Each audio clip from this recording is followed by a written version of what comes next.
Chapter 164. The girl in front of him smiled sweetly. In front of Sun Lang, she always showed her most obedient, beautiful, and sensible side. She took a few deep breaths, and the lethargy in her body disappeared without a trace.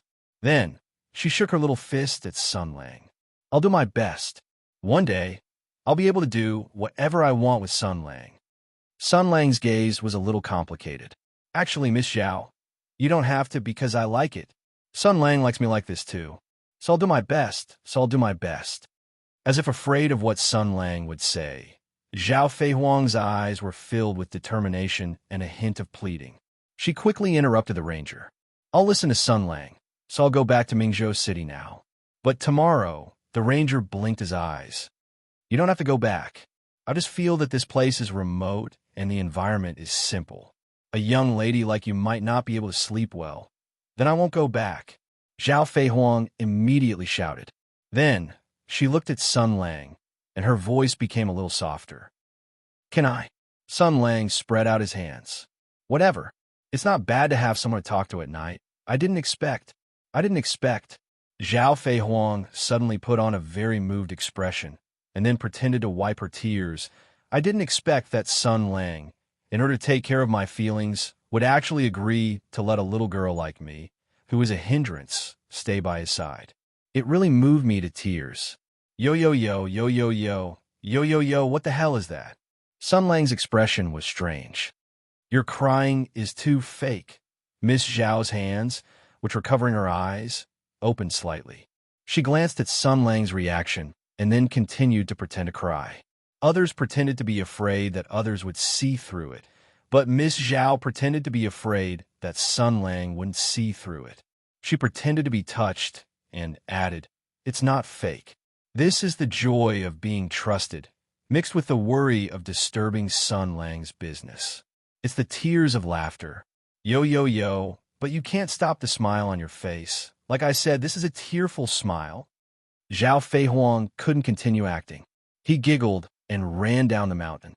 Then, he turned around and said with a smile, "I'll arrange for the riders to return to the city. I'll have the Marquis's mansion send over all kinds of things in a carriage.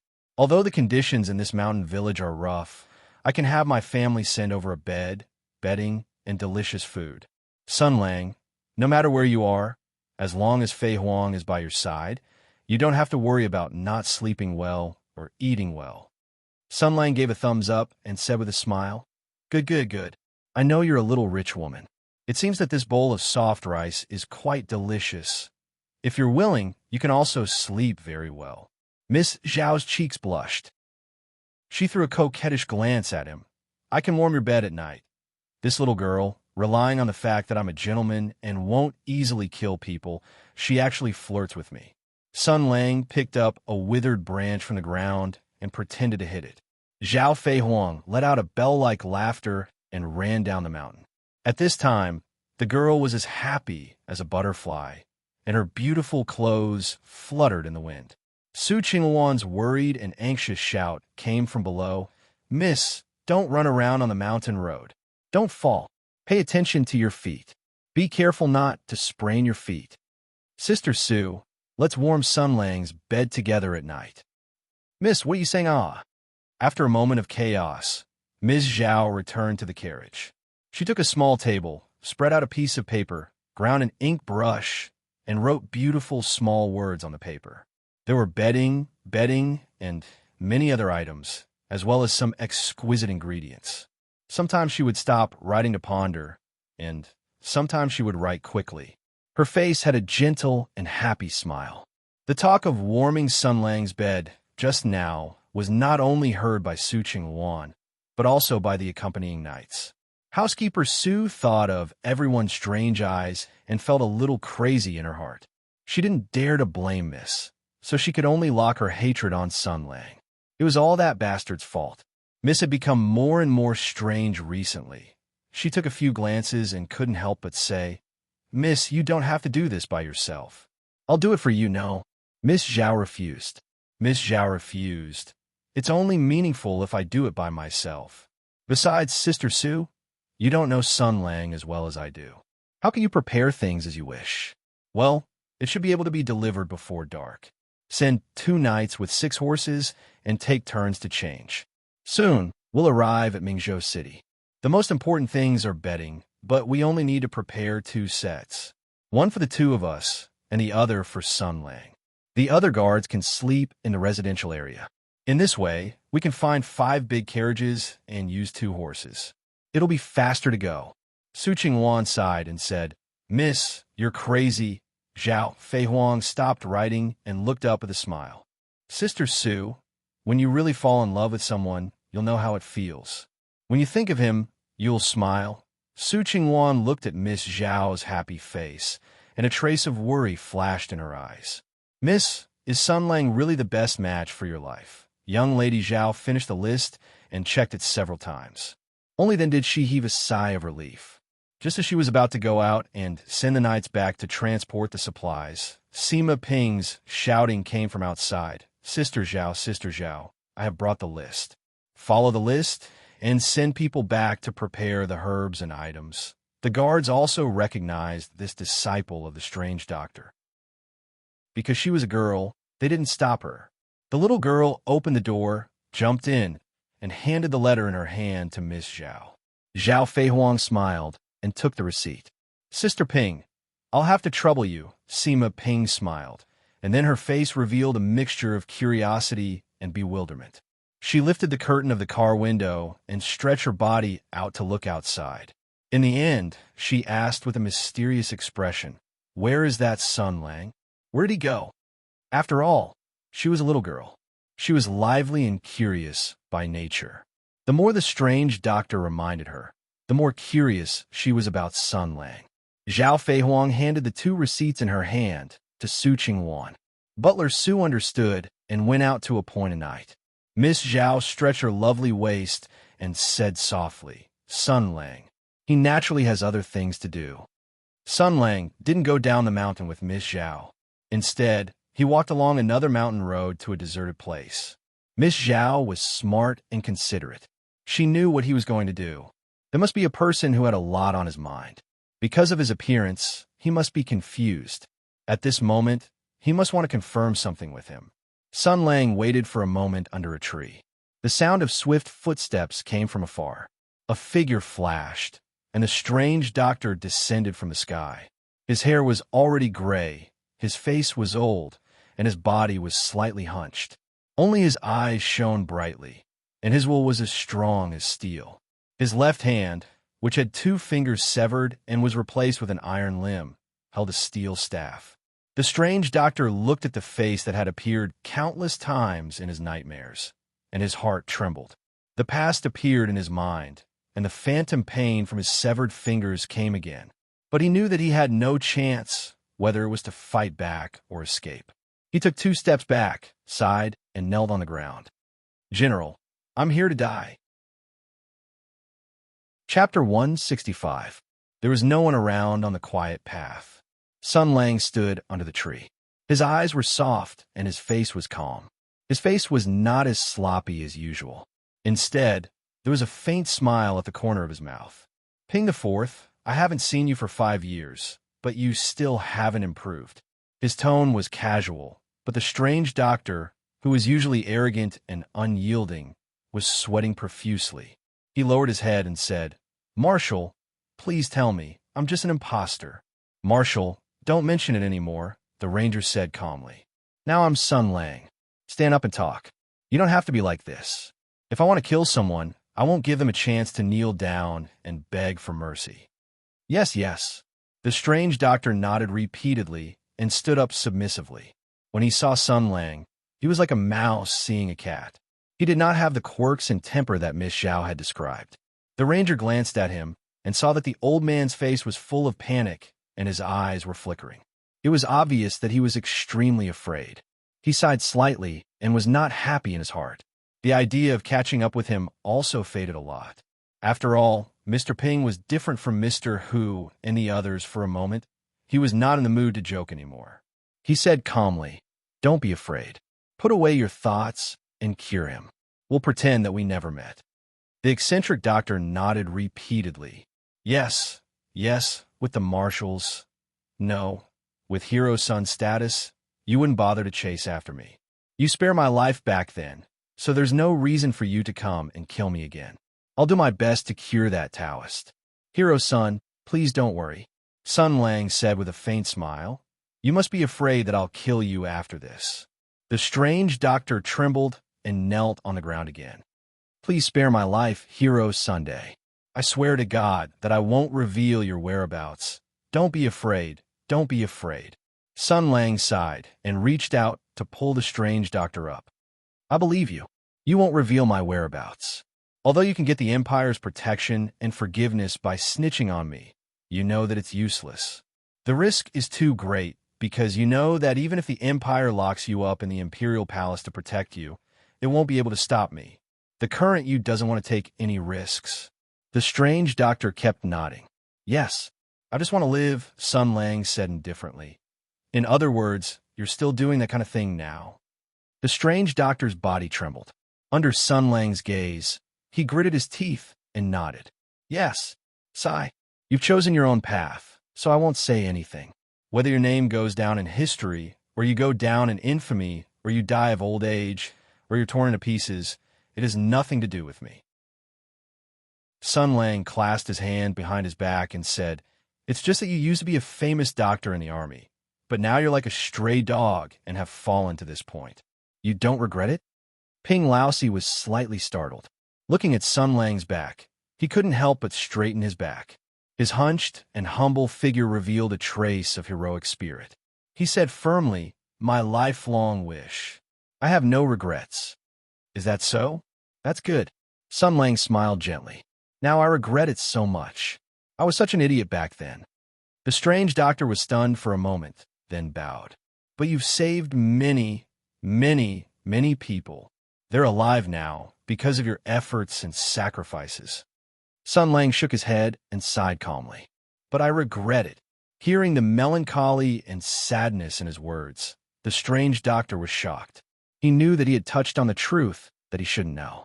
That was the reason why Sun Lang survived the battle in the Great Bear Mountain.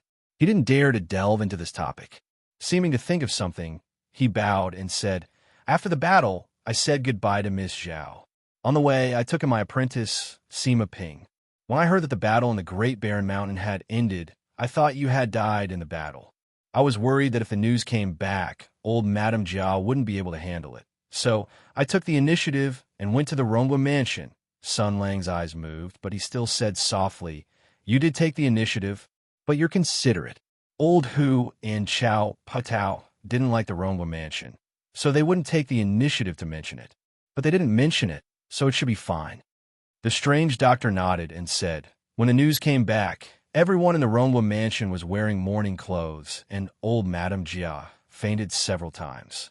Fortunately, Master Lu received the news early and rushed to the Rongwa mansion first. With his miraculous hands, he pulled old Madame Jia back. Old Madame Jia was really a heroine. She was bedridden for a day, and the next day, she gathered everyone in the mansion. She said that although the Rongwa mansion's bloodline was cut off, and there were only orphans and widows left, but even if there were a group of widows, they still had to support the Rongwa mansion. Sun Lang was dazed for a moment, and then he smiled. This old lady, really? The strange doctor saw that Sun Lang's face had softened. He hesitated for a moment and continued. On the day of the morning ceremony, General Lin and Miss Shui, who had just returned from the Soaring Eagle Army, had a big fight outside Jinling City. They almost razed the Shao Wang mountain to the ground. If it weren't for someone stopping them, they would have already been injured. They were wearing mourning clothes, and despite old Madame Jia's persuasion, they announced that they had married into the Rongwa mansion in front of all the guests in the mansion. They wanted to observe mourning for you. Sun Lang's eyes flashed. After a long time, he shook his head and said coldly, You're wrong, it's not me. What does it have to do with me? The strange doctor gritted his teeth and said, It's you. The one lying in the coffin is your clothes. It was also you who met Miss Lin and Miss Shui 7 years ago. It was also you who wrote a letter to old Madame Jia to tell her that you were safe. It was also you who always reminded her to be careful. Marshall, in this world, there is still a place that can be called home, Why did you, fourth brother Ping? Sun Lang looked at him and said lightly, Are you tired of living? His words were like a basin of cold water poured on the strange doctor's head, making him keep quiet out of fear. Sun Lang reached out and grabbed, and a huge force pulled the strange doctor over. The ranger grabbed the throat of the former China soldier and said lightly, My name is Sun Lang, Sun Lang. This is the name I have had since I was young. In order to be able to have this name again, it took me 6 years. I'll tell you one more time, my surname is not Jia, and I have nothing to do with that short-lived dead man. I just look very similar to him. If it wasn't for this useless idiot who couldn't control that damn sword and was turned into a pile of mud by the sword Chi, I wouldn't have come to this damn place to fight this damn war. He casually threw the strange doctor out, and fourth brother Ping fell to the ground. Although this throw didn't hurt him, it still made him feel pain all over his body. Sun Lang walked in front of him, his eyes cold, and looked at him condescendingly. Some secrets should always be buried in the heart. I let you go back then, not because I wanted you to do unnecessary things and say things you shouldn't say. You can't even take care of your own things, so you don't need to worry about me. After that, Sun Lang walked away with a cold face, leaving the strange doctor on the ground, painfully tired, trying to relieve the pain in his body. He reluctantly raised his head and looked at Sun Lang's back as he left. He laughed bitterly and said, Yes, I can't even take care of my own things, and I still want to try to repay the marshal's kindness of sparing my life and resolve the knot in his heart. I really overestimated myself to the extreme. What a joke. Chapter 166. Marquis Jing and Fu rented several of the best houses in the village. The palace maids that were urgently transferred over from Mingzhou City cleaned the rooms within 2 to 4 hours, moving the expensive beds inside and arranging the bedding.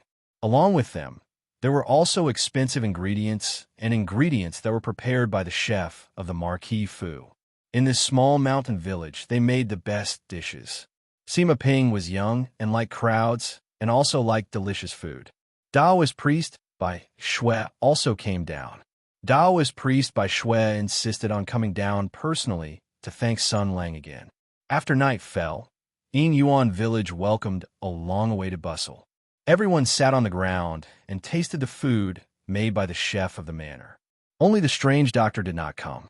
Everyone thought that it was because this otherworldly expert did not like crowds and had a strange temper, but only Sun Lang knew the real reason. At this time, the ranger's emotions were still not calm. He walked out of the courtyard alone and slowly walked. The moonlight scattered on the small path, and the sounds of crickets could be heard from the grass. It was a scene of tranquility and silence. The sound of light footsteps could be heard from behind him. Young Lady Zhao quickly followed him out. Young son, is the food not to your taste? The ranger turned his head and smiled. No, it's very delicious. It's just that my emotions are messed up. Zhao Feihuang lifted her skirt and walked over. Under the moonlight, Sun Lang's expression became calm and distant, faintly revealing a trace of sorrow. He had almost never revealed this kind of expression before. Young Lady Zhao's heart moved and did not know what to say. She heard Sun Lang say, Come, walk with me. The village was built along the river.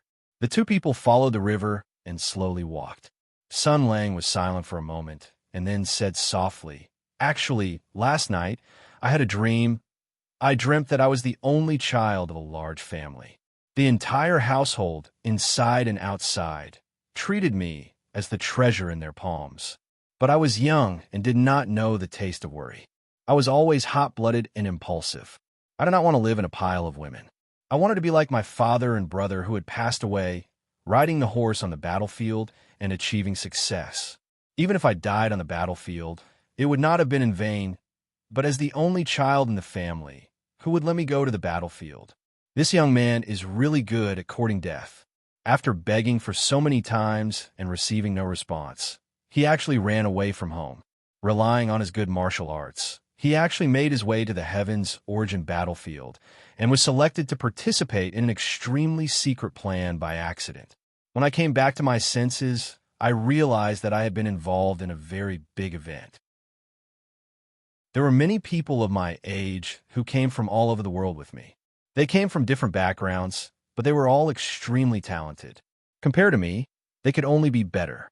We went through all kinds of cruel training and endured all kinds of inhumane pain. Some chose to quit, and some chose to give up. I never saw them again. Many people died, and more people died. In the end, I passed all the tests and trials and became the only victor. They brought me to a room, and in the center of the room, there was an ordinary sword. They used a strange and expectant tone to ask me to step forward and hold this sword in my hand. They said that this sword was mine, and that it was the best prize, enough to make every martial artist in the world go crazy for it. I held it. Then, a terrifying and irresistible force rushed into my hand along the hilt, tearing apart my veins, destroying my body, and burning my soul. It was a pain that ordinary people could not bear. I thought that I was going to die, but I survived after all and was acknowledged by the sword. My long training and sacrifices paid off. I took the sword that belonged to me and walked onto the heavens' origin battlefield. The sword was the best teacher in the world. It taught me the unparalleled sword arts, the battle formation martial arts of the 10 strikes, 10 victories, and the military tactics of strategizing. It was like the best teacher and helpful friend of mine. My days are getting better day by day. All my hard work has paid off. I've been dominating the battlefield, charging into the front lines first. My military contributions are accumulating more and more, and my military rank is getting higher and higher. I've also made friends with many brothers who have risked their lives on the battlefield. People are saying that I'm the most dazzling new star of the Empire, and that I'm destined to be a pillar of the Empire. It's not surprising that I'm going to be given land and territory. I've also reestablished contact with my family. Grandma and the others still can't believe that the young hero who has risen to fame in recent years is me. She exhorts me and praises me in her letters, saying that all the ancestors are proud of me. Every time she sends a letter, there are many tear stains on it.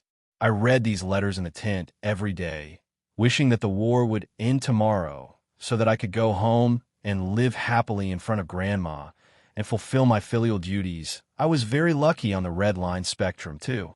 My grandmother was already busy looking for a wife for me. She said that I had a cousin named Lynn who was beautiful and talented in martial arts. She had been good at all kinds of martial arts since she was little, and she was especially good at using a snake spear. After hearing about my story, she also said that she wanted to join the army in the north. There was also another cousin named Shue. She was gentle, elegant, and knowledgeable. She was also good at archery and horse riding. Grandma wanted me to choose one of these 2 sisters to be my future wife. With the parents' orders and the matchmaker's words, the female's parents are naturally willing. When I met Sister Lin in the army, Sister Shue also specially came north to pass a letter to me and stayed for a while. They're both very good people, but they don't get along well with each other. Sister Lin was too beautiful. She had to wear a leopard head helmet and a mask when she went to the battlefield. Otherwise, she would not look dignified and would easily distract the soldiers. So, Sister Shue mocked her and said that she should be nicknamed Leopardhead. Sister Lin also retorted, saying that Sister Shue usually looked gentle and generous, but when she went to the battlefield to kill people with a bow, she was even scarier than a demon. She should just be called Shue. Then they started fighting. They were both very good to me, and I didn't know which one to choose.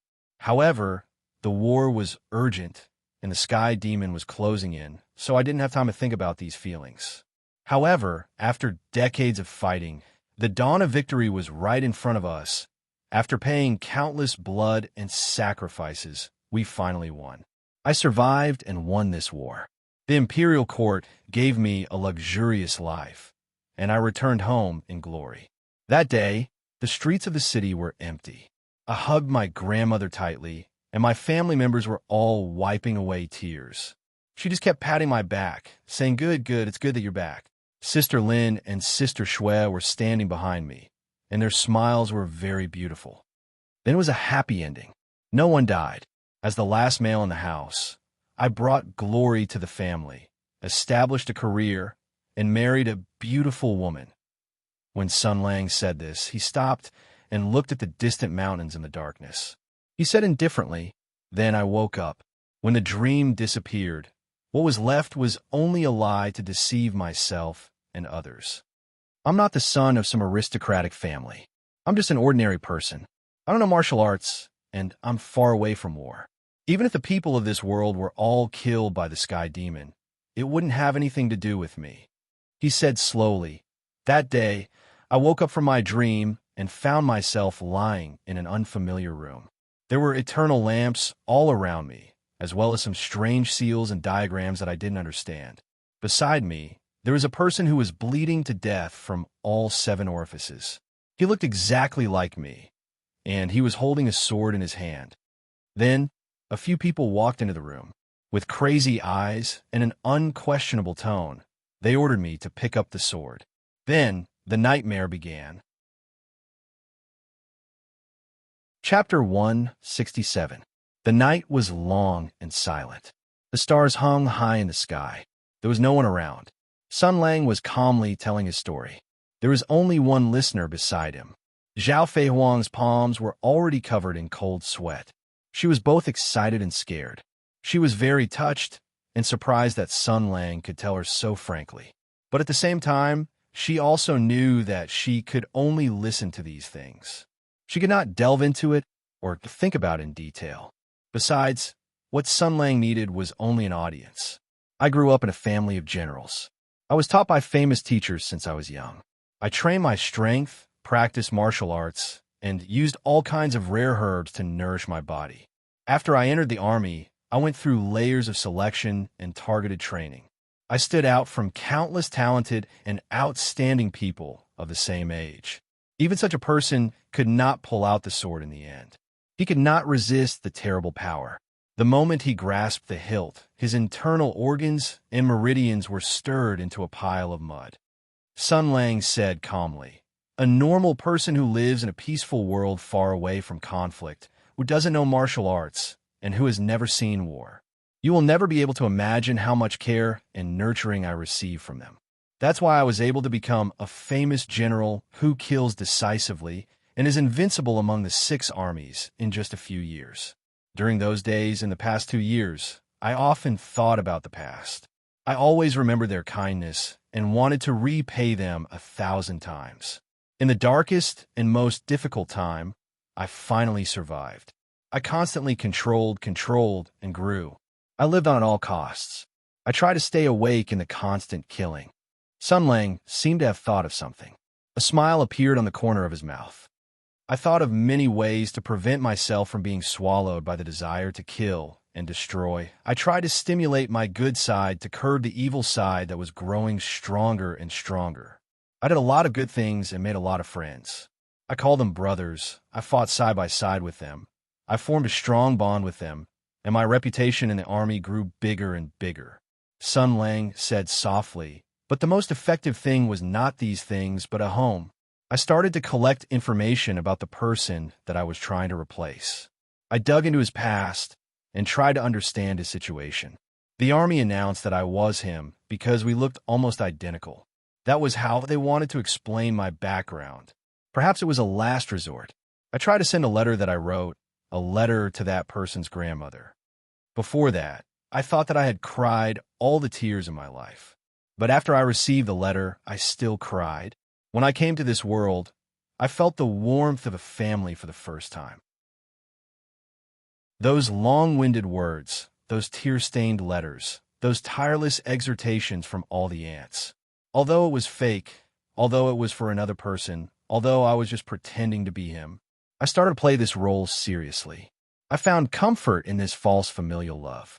My days were getting better day by day. My reputation in the army was rising day by day.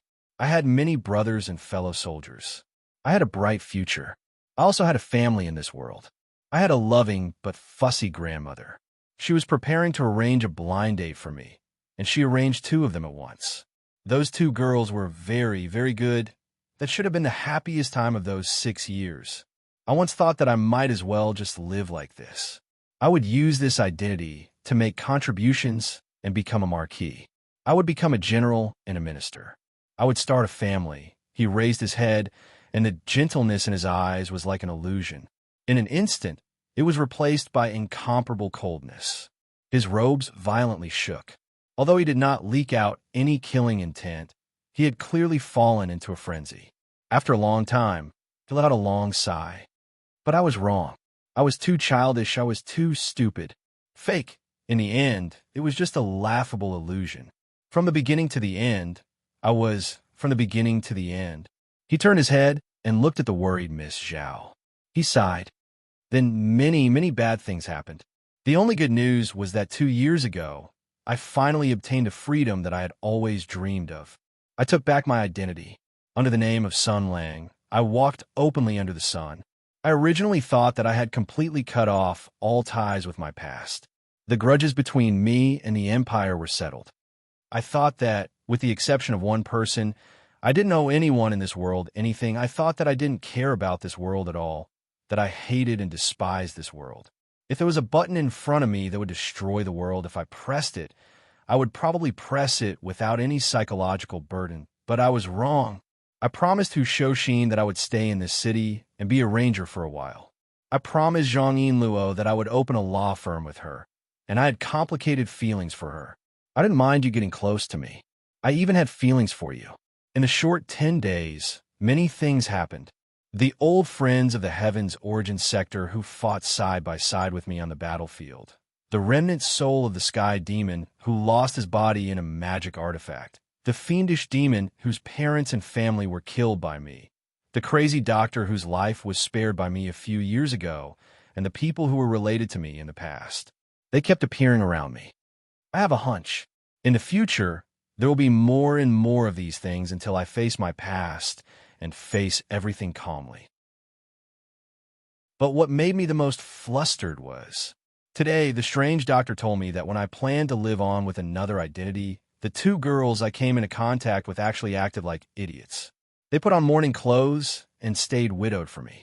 Is there something wrong with their heads? Zhao Feihuang looked at Sun Lang, whose tone gradually became uneasy, and said softly, "You already have an idea about this kind of thing, don't you?" Sun Lang looked at her in surprise. The girl imitated Sun Lang and spread out her hands.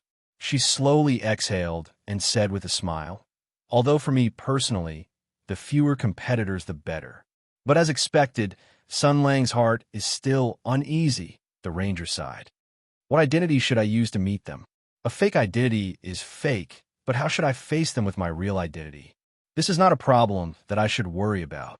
Zhao Feihuang suddenly blinked and said slyly, "Actually, you don't have to worry too much. Sun Lang only needs to give them a hug after a long separation, and all problems will be solved." Sun Lang was stunned for a moment before he realized that he had been teased by this girl. The ranger said angrily, "Well, I was kind enough to have a discussion with you about life, but you actually teased me." Miss Zhao turned around obediently and bent down slightly. Her beautiful and attractive little but faced Sun Lang. She pouted and said, "Do you want to punish me?" Sun Lang was stunned for a moment, and his expression slowly eased. "Thank you for today." Zhao Feihuang heard this, straightened her back, smiled, and clenched her fist. "It's a small matter. Now, I can only be a listener. I don't have the ability and position to give you ideas. So you still have to cheer up, Sun Lang. Although an excellent man can show a weak appearance in front of his wife in private, in front of others, he must be as strong as always." Sun Lang didn't pursue the fact that she had taken advantage of the chaos to reveal her thoughts. He smiled and said, "That's right. Compared to the difficulties I've overcome and the strong enemies I've defeated before, this is nothing." Yes, that's the aura." Miss Zhao nodded with satisfaction. "Sun Lang is the most handsome when he says such words." She turned around and waved her hand. "Well, we have been out for a long time. I'm afraid Sister Sue is starting to worry. She is worried that you will not be able to resist pouncing on me in the grass and do something that is not suitable for children. Let's go back." Thus, the ranger followed the bouncing girl and walked towards the courtyard where everyone was. The moonlight shone on the road, guiding the way. Sun Lang was at the back, and Zhao Feihuang was at the front. The girl lifted her skirt and bounced, like a fairy under the moonlight. She was playful and cute, and her agile figure was like a beautiful fairy. Sun Lang, do you know, I envy that big-breasted one. Miss Zhao's back was facing him as she continued to walk. Of course, I'm not envious that she could be with you every day, nor envious that she has a special place in your heart, nor envious that she can casually touch you. Oh no, this is a little bit envious. I actually don't envy her, because I believe that Zhao Fei Huang can use her charm and method to snatch Sun Lang from the hands of that cow spirit, the girl softly said. But at that moment, I was very envious of her strange physique. When Sun Lang talked about his past, that big cow spirit could hold your hand without hesitation, hug you without hesitation, and you could also calmly respond to her gentleness and reliance. As for me, you will shake off my hand because of your ability. Sun Lang sighed softly. I'm sorry. No need to apologize. Or it could be said that today, I'm very happy, because Sun Lang shared a secret with me, because Sun Lang said that he had a crush on me. Miss Zhao chuckled. That is to say, I still have a chance, a very big chance. She turned around, and the moonlight shone on her fluttering skirt. The beautiful girl tilted her head and smiled mischievously. I will definitely not lose to that boorish, big cow spirit. Sun Lang was startled and then smiled. That's right. As a normal man, towards this kind of friendly competition, I actually encourage it. Zhao Fei Huang made a face.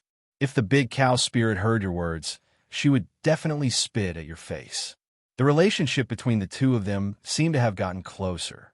They chatted and laughed as they returned to the courtyard. From afar, they could hear Sima Ping's voice. Humph, humph, humph, humph, humph. There are many mosquitoes at night, still using perfumes, sachets, and incense. At this time, it's the strange doctor's turn.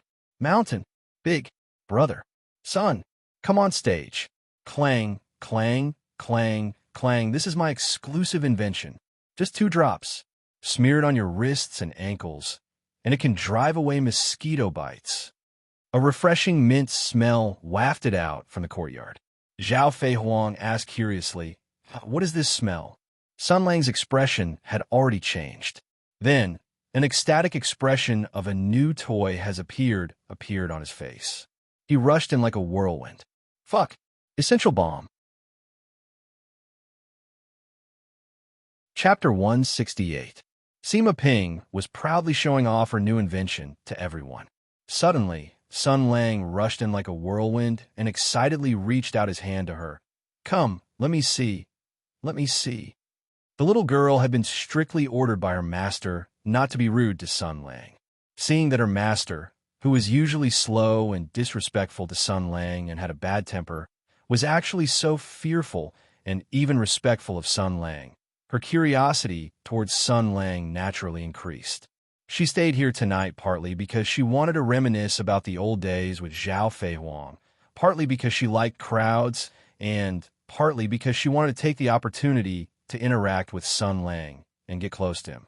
However, what she did not expect was that when she went down the mountain to find Zhao Fei Huang to hand over the list of medicine, her master also quietly went down the mountain from another direction to see Sun Lang.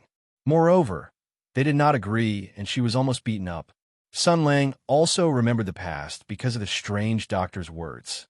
In his upset state, how could he pay attention to Sima Ping? Therefore, the little girl tried to get close to him again and again, but she was easily resolved by Sun Lang. He had an unapproachable appearance. Sima Ping was depressed, but she listened to her master's words and did not dare to show any displeasure towards Sun Lang. She had been thinking about how to build a good relationship with Sun Lang. After all, when she thought of her master's respectful and fearful attitude towards Sun Lang today, this lively little girl started to think, Master seems to be so afraid of him.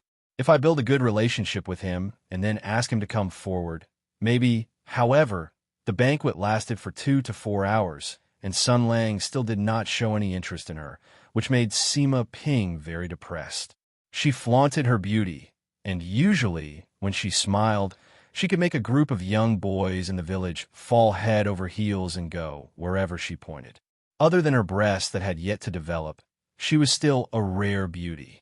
Who knew that Sun Lang did not even look at her, which made her feel frustrated. Just as she was thinking hard about how to attract Sun Lang's attention, she suddenly heard someone complain that there were too many mosquitoes at night. She could not help but have a thought and took out the thing that she usually made to drive away mosquitoes. Then, Sun Lang rushed in energetically. Sima Ping's spirit was also energized. She was not afraid that he would ask, but she was afraid that he would not ask for anything. She smiled and handed over the small porcelain bottle in her hand. It's just a little thing that I usually make. Sun Lang stretched out 2 fingers, deftly caught the porcelain bottle in his hand, and took it over. He did not touch Sima Ping the whole time. This action could be called gentlemanly, but in the eyes of the girl who had been trying to be friendly the whole night but had been snubbed, it could not help but make her frustrated. Was she so bad? You don't look like a gentleman either. Intentionally or unintentionally glancing at Sister Zhao's and Sister Sue's breasts. She lowered her head and looked from top to bottom. Suddenly, she saw her entire shoe surface. There was no raised obstacle in the way. It was simply unobstructed at a glance. It was so flat that it made people's hair stand on end. It should be known that in the past 2 years, she had secretly read many ancient books and used many prescriptions. She even made up her mind and gave up the shyness of a little girl. She shamelessly begged her master to think of a way. Her master was also quite embarrassed about this matter. After she begged him once, he could not put down his face and hurriedly wrote many prescriptions and methods for her. Then, he kicked her out of the door and let her go back to torment herself. But it was completely useless. Over time, it was futile. This matter became a knot in Miss Sima's heart. She was extremely sensitive in this aspect and naturally attributed the reason why Sun Lang was not interested in her to her own mediocrity. She squinted at Miss Zhao's breasts and could not help but nod in her heart. This is not too much. Then, she looked at Su Qingwan's full and attractive breasts and could not help but snort in her heart. Humph, vixen. I don't know what she eats. Her breasts are so big. It's really undignified. Humph, I think she's the most undignified person in the whole Mingzhou city. Her breasts are so big. Thinking of this, she looked at Sun Lang with a little dissatisfaction. Humph, men are so shallow. I'm just a little flatter, and you don't even want to touch me? You don't want to touch me, but I want to touch you. She was just about to take action when Sun Lang had already opened the porcelain bottle. He smelled the smell inside and was even happier. However, the ranger suddenly thought of another possibility. He looked at Sima Ping suspiciously and suddenly asked, "Essential balm?" Sima Ping was stunned. "What's that?" "This is a little thing I made myself. I haven't named it yet." "Phew. Good. You're not a time traveler, but you can make this kind of thing.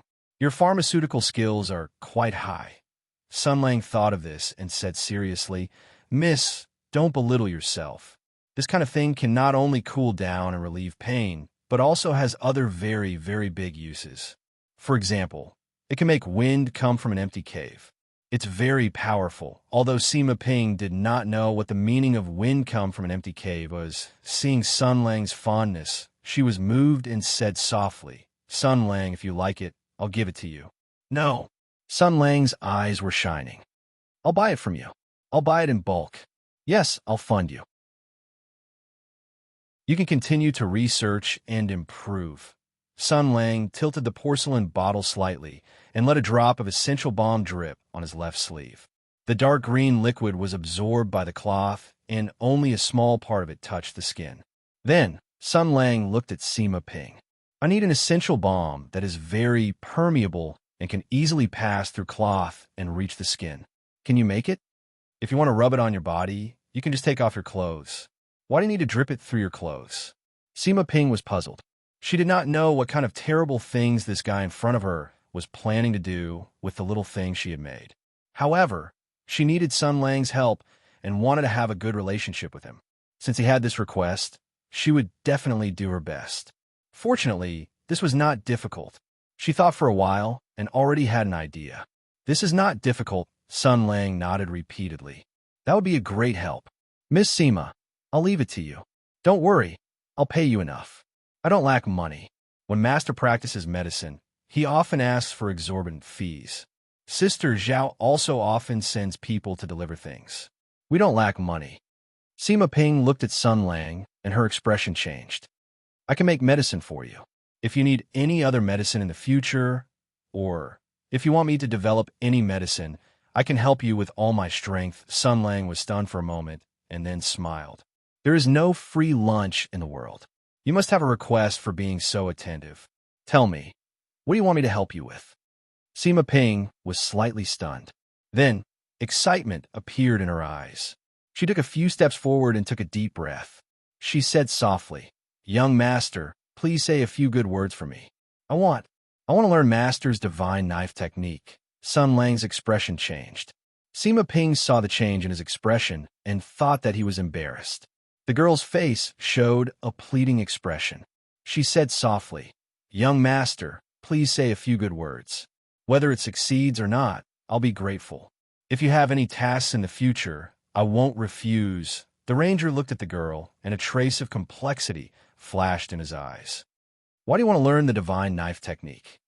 Idiot, your master didn't teach you for your own good. Chapter 169. The ranger looked at the girl with a complicated look in his eyes. Why do you want to learn the divine knife technique? Sima Ping lowered her head. Because Sun Lang was stunned for a moment. Then he said earnestly, Little girl, your body, hair, and skin are all given to you by your parents. Don't casually use the knife. Natural beauty is true beauty. As the saying goes, how can you level the world with a flat chest? Don't belittle yourself, and don't casually fill your chest with strange things. You have to know, this is fake after all. It is fake. The girl blinked her eyes, and a look of embarrassment appeared on her face. Then she was stunned, as if she had discovered a new continent, and her eyes brightened. Why didn't I think of that? You can do that. Sun Lang's heart moved. Oh shit, 2 of the 4 great sorcery in Asia in his previous life. Don't King reappear in the hands of this little girl. He said seriously, Why? Do you want to go down the path of evil? Using that kind of evil method to obtain a pair of plump breasts? You can fool others, but can you fool yourself? This is your sincerity towards breasts. This is your belief towards breasts? Sima Ping was stunned for a moment, and just as she was about to deny it, her face turned red. What is this guy talking about? What breasts and what breasts? This is too rude. Although she had a favor to ask from Sun Lang, she still felt angry when he said such things. The little girl angrily stared at him. Sun Lang, you are not a good person. The reason I want to learn the divine knife technique is not because of this. Sun Lang laughed. Then what is it for? The girl looked at him strangely. Learning medicine is naturally to cure diseases and save people, to help the world, to prevent people from suffering from pain and disease. What other reason do you need? The ranger nodded. That makes sense, but there's no need to learn the godly knife technique. Look at your master. He disembowels people at the drop of a hat. There's blood everywhere. How bloody and violent it is. Besides, the reason why his medical skills are so effective and his methods are so good is largely due to his own superb medical skills and experience. His branch, in terms of theoretical foundation and maturity, is still a long way off. He gave Sima Ping a thumbs up and said, So, there's a reason why your master did not teach you the divine knife technique. He himself has not figured it out yet. Little girl, it is best that you do not bite off more than you can chew. The art of differentiating between symptoms and treatment is broad and profound. You can observe from the outside and know from the inside. Thousands of years have passed, and you may not be able to learn it all in your lifetime. Just learning this well is enough for you to become a famous doctor who can save lives and heal the injured. But I am Master's first disciple. Sima Ping pouted and stomped her feet. I'm his disciple, so I should inherit his legacy and learn his ultimate skills. What's wrong with that? There are some things that you should not learn. Your master has his reasons for not teaching you. He is doing it for your own good. Believe me, after you learn it, you will definitely regret it. Sun Lang said indifferently, Your master only has you as his disciple. If he wanted to teach you, he would have done it long ago. He is doing it for your own good. Don't be stubborn. Sima Ping heard the rejection in his words and became anxious. Can't you just help me say a few words? Sun Lang shrugged. If I ask, he might really teach you. But give up, I won't do that. In order to walk this path, your master has paid a price that you cannot imagine. He has endured pain that you cannot imagine. Since he is not willing to teach you, it is because he does not want you to follow in his footsteps.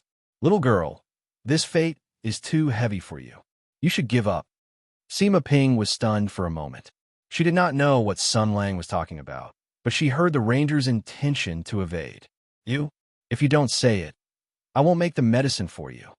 Sun Lang said with his hands behind his back. It's the same if you ask your master.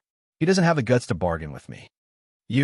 Sima Ping was angry and stomped her feet. You bully me. I thought you were a good person. You actually bully a little girl. Sun Lang gave her a sidelong glance with a smile that was not a smile. Bully you?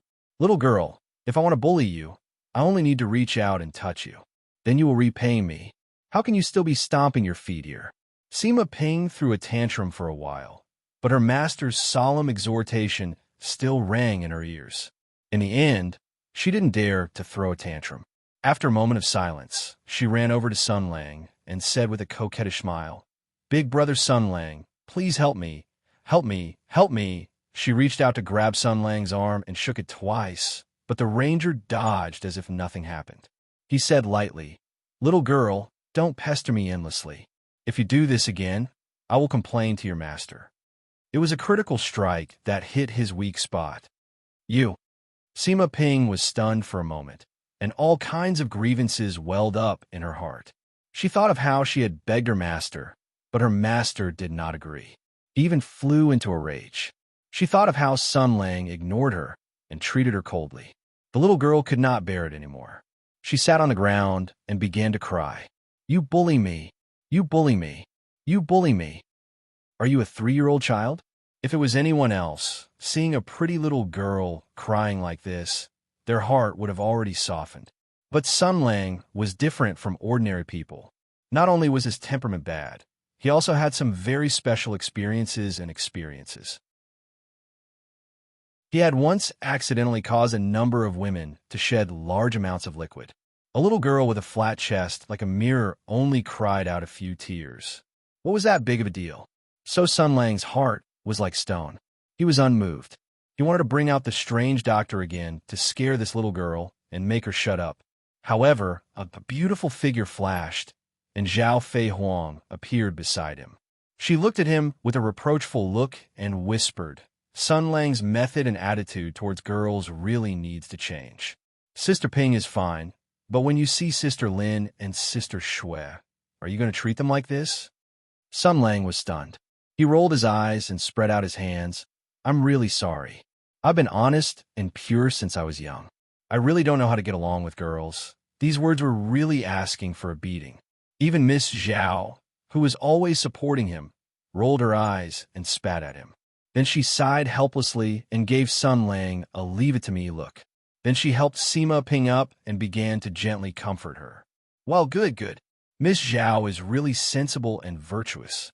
I'll leave this little girl who doesn't know the immensity of heaven and earth to you. Don't let her come and bother me again. Sun Lang was just about to turn and leave to eat something when he heard Miss Zhao say seriously, So, Sister Ping, don't be anxious. Senior Strange Doctor only has you as his disciple. If he doesn't teach this divine knife technique to you, who else can he teach it to? If he doesn't teach it to you now, it must be because your skills are not good enough. You don't even have a good foundation. If you don't believe me, go and take Sun Lang's pulse. I dare say that you won't even be able to diagnose his pulse. Hey! Chapter 170. How is that possible? When Sima Ping heard Miss Zhao belittling her medical skills, she almost jumped up. Sister Zhao, although my days of learning are still shallow, the basic skills of looking, listening, asking, and feeling the pulse are still very good. How can I not be able to diagnose a person's pulse? Although Master is not willing to teach me the divine knife technique, he has taught me the other medical skills very well and attentively. Don't look down on our sect. Zhao Feihuang smiled and said, "Whether you have learned well or not, why don't you take Sun Lang's pulse? His pulse is different from ordinary people and is difficult to diagnose. Sister, if you can feel his pulse, then you can be considered to have completed your apprenticeship." Pulse different from ordinary people? Sima Ping suspiciously looked at Sun Lang, who had a strange expression, and rolled up her sleeves. Come, let me take a look for you." Sun Lang first stared at Miss Zhao, but the girl quickly stuck out her tongue and made a playful face. The ranger saw Sima Ping approaching and helplessly said, "Isn't it good to be alive?" Sima Ping did not know what he meant and frowned. "What do you mean? Come, let me take your pulse. I want to see how different your pulse is from ordinary people." Wait. Sun Lang took a step back. He was used to leaving a chance for others to live. Since this little girl did not know the difference between life and death, then there was no need to retreat. However, he had to think of a way to stop her from pestering him. What if you can't diagnose it? That means that my skills are not good enough. Naturally, I will not ask you to speak for me. Sima Ping's eyes lit up and immediately seized the opportunity. If I can diagnose it, then you have to speak for me and ask Master to teach me the divine knife technique. This is what you said. Sun Lang snorted twice in his heart. You still want to take my pulse? As long as you put your finger on my wrist, your legs will tremble. It will be strange if you can diagnose anything. He blinked his eyes and saw Sima Ping's flat chest. His heart moved. Wait, although the probability is very small, but what if this guy is a trap? What if he's a beautiful girl who gave birth to a big cock? Or rather, what if there was an even smaller chance that it was another person who was immune? Since Yin Luo was immune to it, it was very likely that there would be a second or third person in this world. Well, this wasn't difficult. It wasn't difficult to use internal energy to mess up his own pulse. Don't use your Nigong to cheat. Sima Ping seemed to have thought of this and glared at him fiercely. Otherwise, I won't admit it. Sun Lang paused for a moment, then shook his head and smiled. That was true. If this guy was immune, then there were only two possibilities. First, he wasn't her but him. If he was a trap, then there was nothing to say. Go and learn medicine from Ping Laosi. What did it have to do with him? If he was immune like Zhang Yin Luo, then don't even think about running away. Who cares about reneging on a debt? Sun Lang thought about the cause and effect of the matter. He nodded and revealed a bright smile. He smiled proudly and stretched out his hand. I'm not the kind of person who goes back on his words. Come. Sima Ping saw the smile on his face and felt that something was wrong. But she thought of her master's godly knife technique. She thought of how many lives she could save after she learned her master's peerless medical skills. She would become a famous female doctor and be respected by the world. This strong thought finally dispelled some of the uneasiness in her heart. The little girl smiled and walked closer. Then, she stretched out her hand and put it on Sun Lang's wrist. I want to see. Sun Lang and Zhao Feihuang held their breaths at the same time. They watched as the girl's jade-like fingers touched Sun Lang's right wrist. The smile on the girl's face suddenly changed. Her whole body trembled and jumped up as if she had been electrocuted. She retreated a few steps as if she had seen a ghost. Her face was flushed as if she was drunk. Even her legs were trembling. The girl hugged her body and looked at Sun Lang in horror. What happened? Sun Lang tilted his head and looked at Sima Ping. He asked curiously, "What's wrong with you?" His nonchalant appearance was really shameless to the extreme. Zhao Feihuang saw it and admired Sun Lang in his heart. He really didn't know how Sun Lang's face was so thick and his level of lying was so high. Sima Ping looked at him in surprise. The girl remembered the strange feeling just now. It was as if a palpitating electric current had passed through her body. It made her feel comfortable and ashamed. She was young and was at the age of first awakening of love. She was ignorant and didn't know what was going on. She just instinctively felt that it must be something shameful that she couldn't talk about. She thought that Sun Lang had done something, but the ranger's expression was quite innocent. It seemed that he really didn't know. It should be an accident and coincidence. She bit her lips and slowly walked forward. She stretched out her hand and put it on Sun Lang's wrist again. Hey, hey, hey. A wave of happiness flowed through her fingers and spread to the rest of her body, causing the girl to let out a cute cry. Then she retreated in panic. She couldn't help but clamp her legs together. Her eyes were moist, and she looked very pitiful. That petite body and ordinary chest could easily arouse the excitement of people with special interests. Unfortunately, Sun Lang didn't have any interest in Lolis. He blinked his eyes and still had a pure look. What's wrong? Are you not feeling well? Sima Ping's face turned red and white. She looked at Sun Lang and then looked at her fingers. She suddenly jumped up and pointed at Sun Lang and shouted, "You cheated. Did you just use that kind of shameless martial arts to bully me? Too dirty, too shameless." After saying that, the girl ran away. She directly jumped over the wall and disappeared into the night. In the blink of an eye, she had escaped. Sun Lang seemed to have thought of something. "Hey, I'll send someone to send Priest White Snow back later. You catch it." An angry snort came from the darkness. The ranger rolled his eyes and then stared at Zhao Feihuang, who was walking over. "Look at what you've done." Miss Zhao smiled and said, "Son, you didn't lose anything. Not only can this method make her retreat, but she will also be afraid of Sun and won't dare to bother you again. What's wrong with that? Besides," she blinked and smiled, "there are thousands of beautiful women in this world. Some are cute, some are dignified and elegant, some are otherworldly, and some are arrogant and overlooking all living things. These beautiful women are usually serious and don't pretend in front of people. Sun Lang, don't you want to see how beautiful they are when they're driven by their purest instincts and find out that their bodies have undergone strange changes?" Sun Lang looked at Miss Zhao with a strange expression. "You city people know how to play." Zhao Feihuang blinked like a little devil and whispered, "Sun Lang, do you want to try? I know almost all of the noble and beautiful young ladies of the prestigious families in Mingzhou City. What's the point of seeing but not eating?" Sun Lang rolled his eyes. "All right, it's late. Send Priest White Snow back." He hurriedly walked towards Daoist Bai Shui, who was sitting on the other side. Miss Zhao, who was behind him, revealed a meaningful smile. "Ah, it seems that it's still not enough. But it doesn't matter. Sun Lang's anger is accumulating and can't be suppressed sooner or later. I have to think of a way." Sun Lang didn't know what Miss Zhao was thinking. He came to Taoist Priest White Snow and patted him on the shoulder. "Priest, how are you feeling? The operation is tomorrow. Aren't you worried?" Priest White Snow saw Sun Lang, and his face lit up with joy.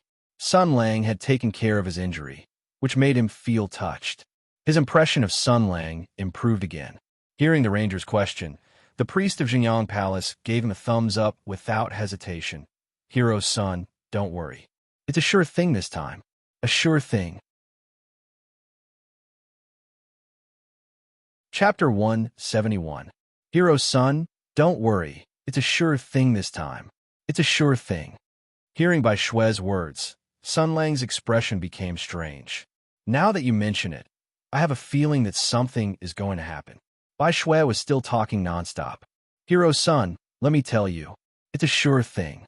I had a short conversation with Mr. Strange Doctor. Although he is eccentric, his medical skills are superb. His vision is unique and experienced. With his medical skills, he should be the best doctor in Xinglin.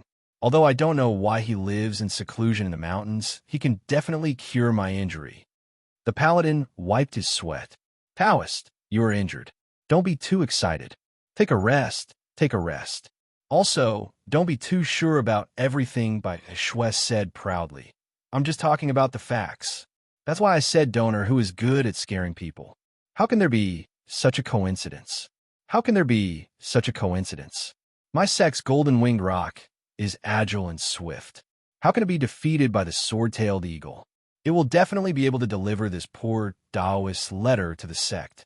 But just in case, it's also good to treat my injury with Mr. Strange Doctor." He talked nonstop.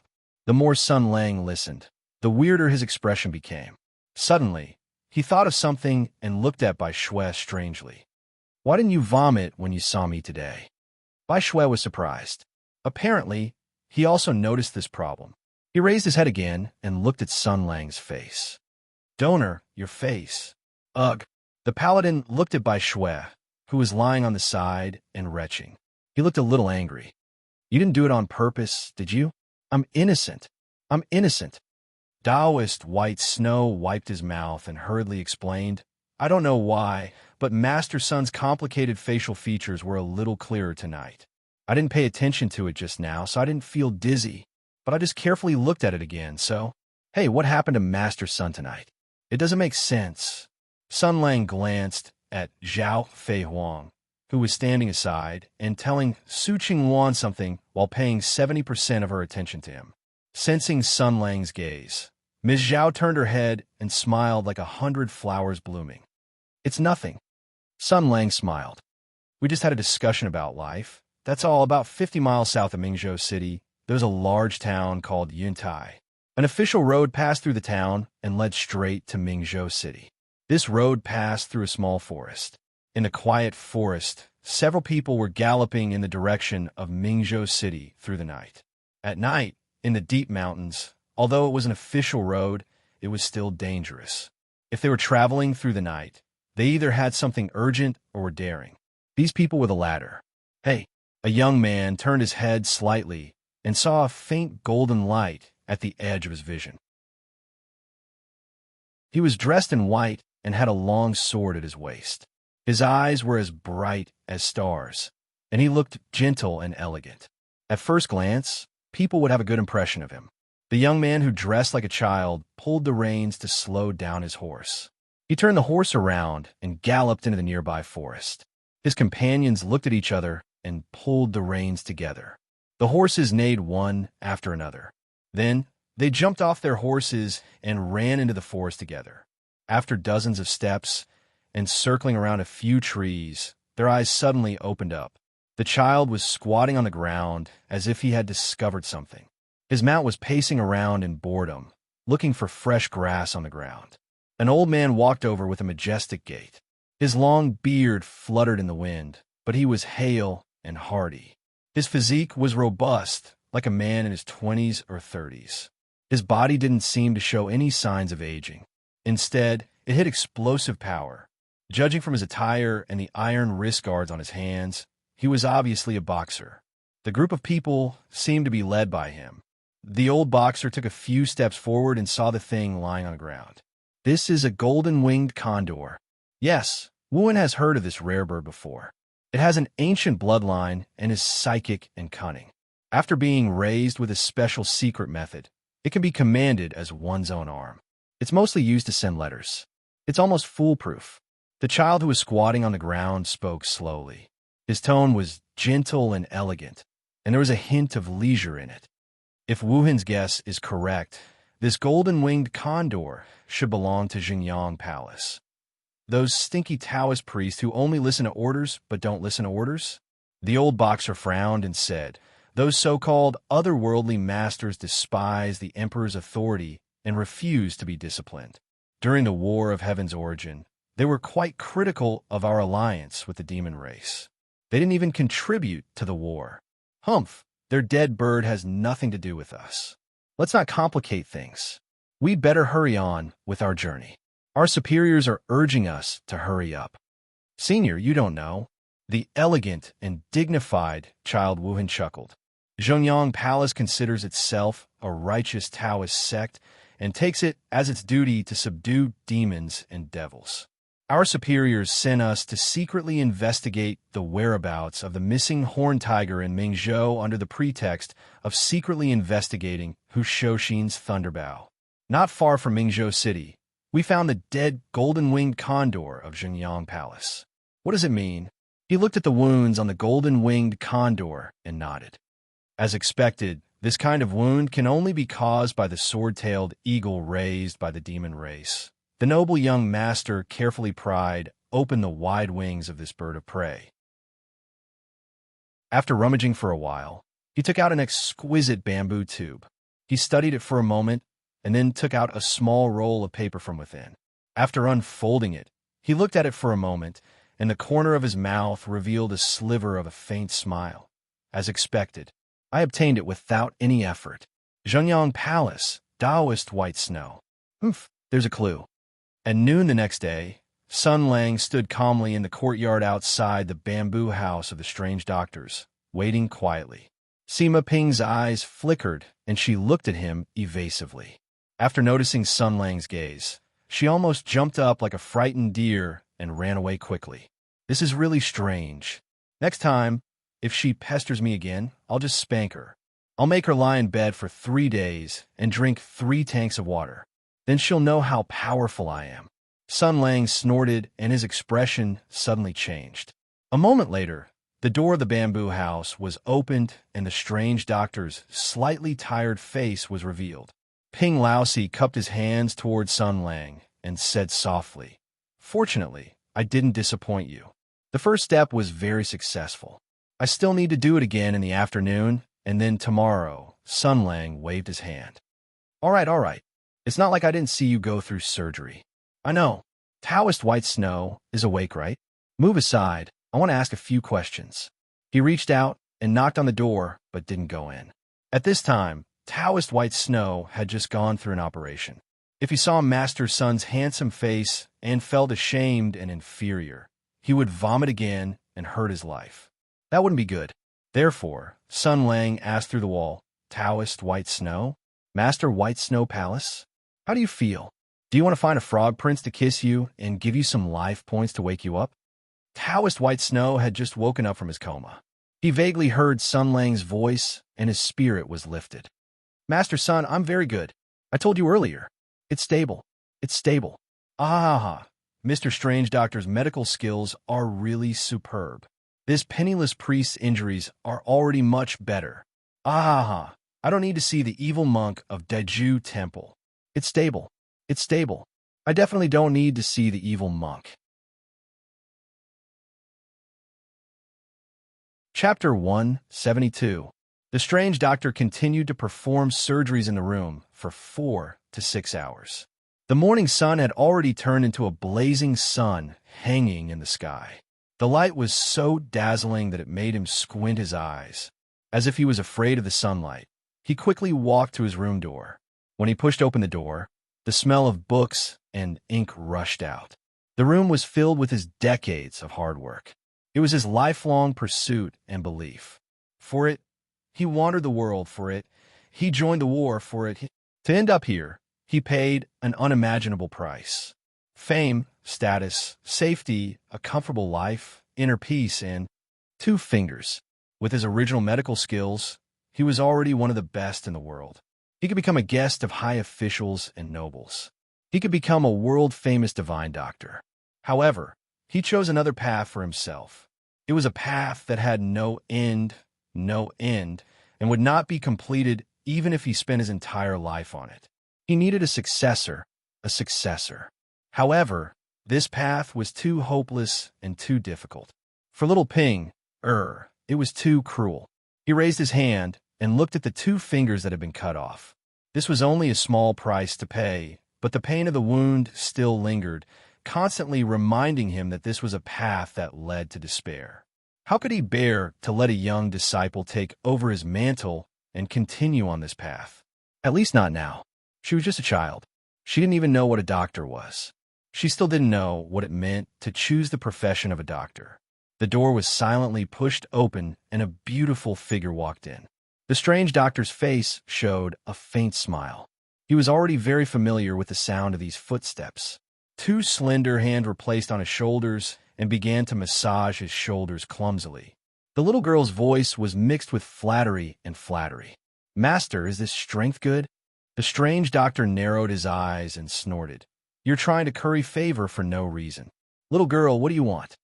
Sima Ping stuck out her tongue and said in a small voice, "I just want to ask you a question."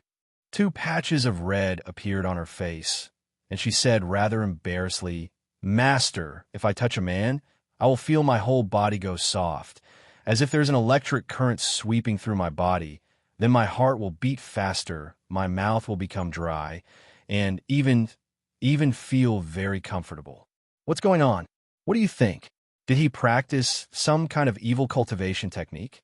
Or what kind of drugs were used? Oh, There's such a thing? The doctor was a little surprised. I've been building a foundation for you for the past 2 years. Most of the consultation fees and gifts from Miss Zhao have been turned into rare herbs, and they've all gone into your mouth. Now that your physique is good and your resistance is strong, those despicable medicines will not have any effect. There are also no evil techniques that can make you lose your mind. After all, no matter if it is medicine or evil techniques, the mechanism by which they work will affect your body. As long as you have resistance, it will not be a big problem. A smile appeared on his face, and he couldn't help but want to tease his disciple. So, my little Pinger has someone she likes?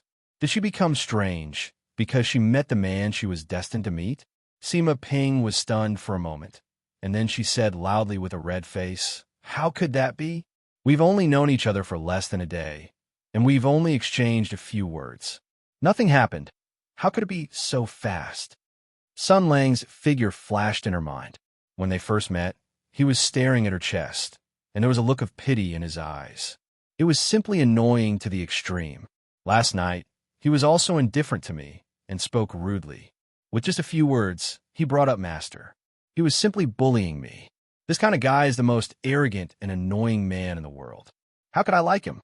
The doctor was stunned for a moment, and a nightmarish figure flashed in his mind. "It can't be Yuan, Mr. Sun, right?"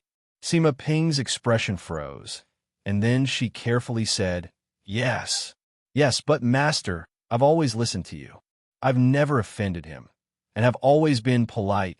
The doctor suddenly turned his head, and his eyes became very serious. "Ping, you're saying that when you touched him, you felt like you were in heat? Tell me the details of the situation." What heat?" Sima Ping was so embarrassed that her face turned red, but when she saw her master's serious expression, she suppressed her shyness and shyly explained the situation last night. After the doctor asked a few questions, his expression became strange, and he fell into deep thought. How could this be? Could it be that it was some kind of evil technique? Impossible. Not to mention that there was no such martial art in the world. Even if there was, with his personality, he would never practice it. Also, Miss Zhao has a close relationship with him, but looking at her appearance, she is still a virgin. If he practiced an evil technique, how could he let Miss Zhao go? As he thought, his expression changed. Could it be? No, this is impossible. Does the sword saint of water have nothing better to do? The doctor thought for a while, but he did not have a clue. He seemed to have thought of something and looked at his disciple. "You usually don't talk to men. Why did you take the initiative to touch Mr. Sun?" Sima Ping's eyes flashed with panic, and she avoided the topic. Disciple. Disciple was just curious. The doctor had raised this disciple and was very familiar with her. He could tell at a glance whether the little girl was lying or not. His eyes became sharp. Tell the truth. The little girl shivered. She was both respectful and afraid of her master. As long as the strange doctor's voice was a little harsh, she would be scared. The little girl was naive after all. Soon, she told the truth honestly.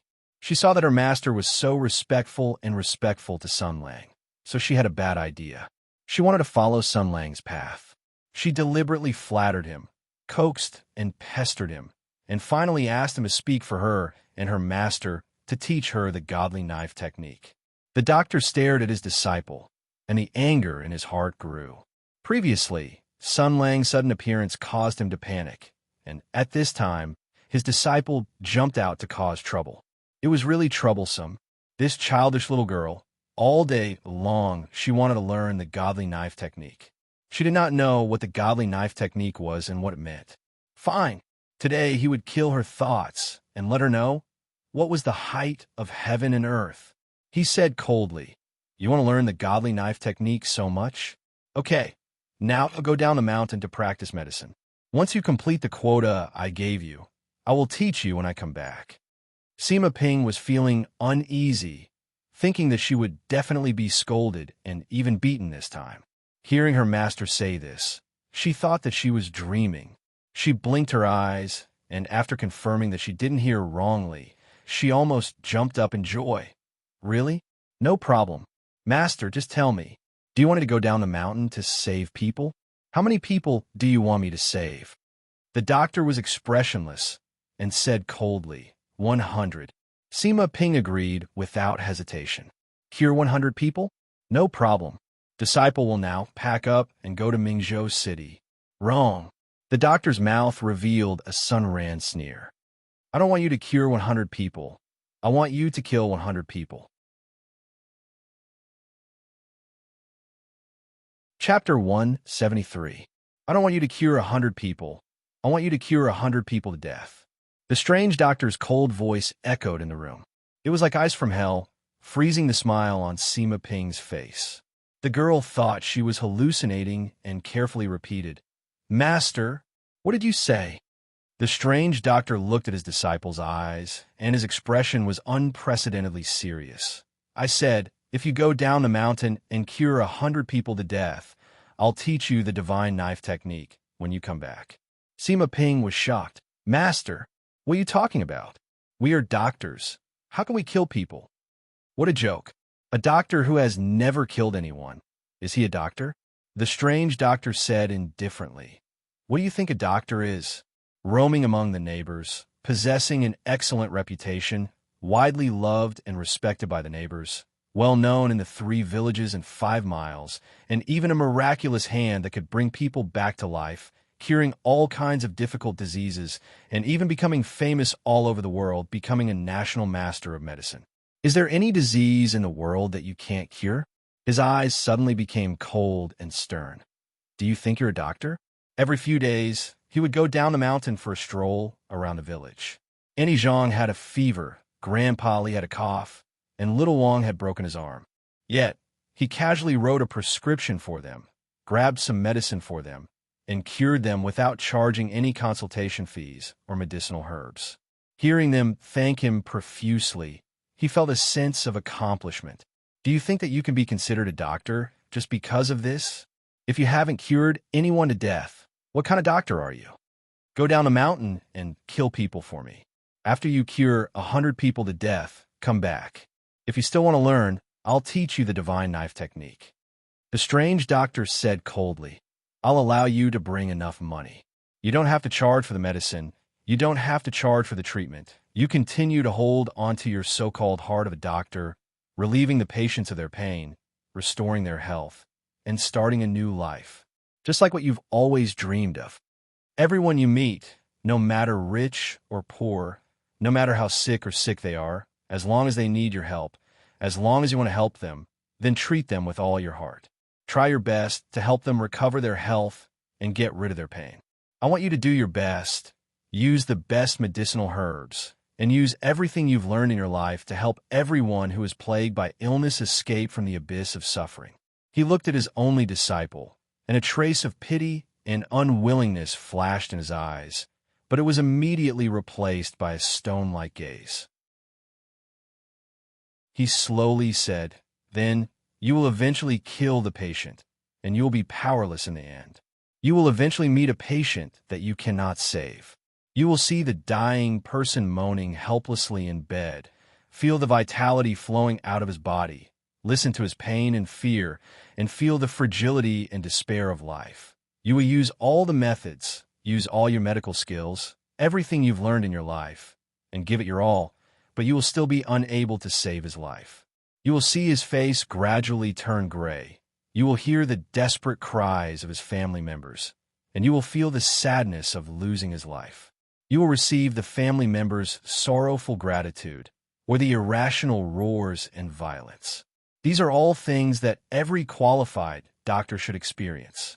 Then you will know clearly that you have cured a person to death, but you did not save his life. You will see a life quietly disappear under your observation, and you are powerless to do anything about it. Sima Ping's expression had turned from confusion to paleness. She mumbled, How can it be? How can it not be? You think your medical skills have already been perfected? That you are invincible? That you can cure all the difficult diseases in the world? Sun Ran said, Or rather, do you want to abandon the critically ill patients with the excuse that they are terminally ill? If there is a cure, why give it up? There are some illnesses that not only you, but even those so-called famous doctors in the world are powerless to treat. It's not because they're not skilled enough. It's not because they don't understand medicine. It's because they're all cowards. Conventional rules and restrictions bind them, causing them to lack the courage to move forward. So go, my disciple. The strange doctor's tone gradually became calm. Go down the mountain and cure 100 people to death. Taste the loss of life and feel your own incompetence. Then think carefully about what went wrong and why you cannot cure them. Even after you have cured 100 people to death, you still feel pity for those who have died. You want their sadness to not be repeated, instead of convincing yourself to ignore them with the excuse that they're terminally ill and that life and death are up to fate. If you still have this kind of pity, instead of becoming one of those so-called famous doctors with a heart of stone, then come back to me. I will teach you the godly knife technique. Sima Ping's expression had already changed. She took 2 steps back, and her pale face trembled violently. Medicine was cruel. The life of a doctor was not only filled with the patient's gratitude and dependence, but also helplessness and sadness that could not be dissolved. There were always patients that could not be cured, and there were always lives that could not be saved. She did not understand it before under the protection of her master, but today she finally realized it. Why are you scared? Do you finally understand? Medicine is not the kind of game that you think it is. If you're only dreaming of being the female miracle doctor that everyone admires, you better give up this idea now. The strange doctor looked at his disciple coldly. If you want to learn the godly knife technique, this is the only requirement. Go down a mountain, cure 100 people to death, and then come back to me. If you can't do it, then get out of here. If you dare to mention this in the future, I will no longer recognize you as my disciple. The godly knife technique is not prepared for cowards. Sima Ping's expression was agitated. Her body swayed twice, and bean-sized tears flowed down. Her expression was aggrieved and sad. She turned around and rushed out of the door, leaving behind an uncontrollable cry floating in the air.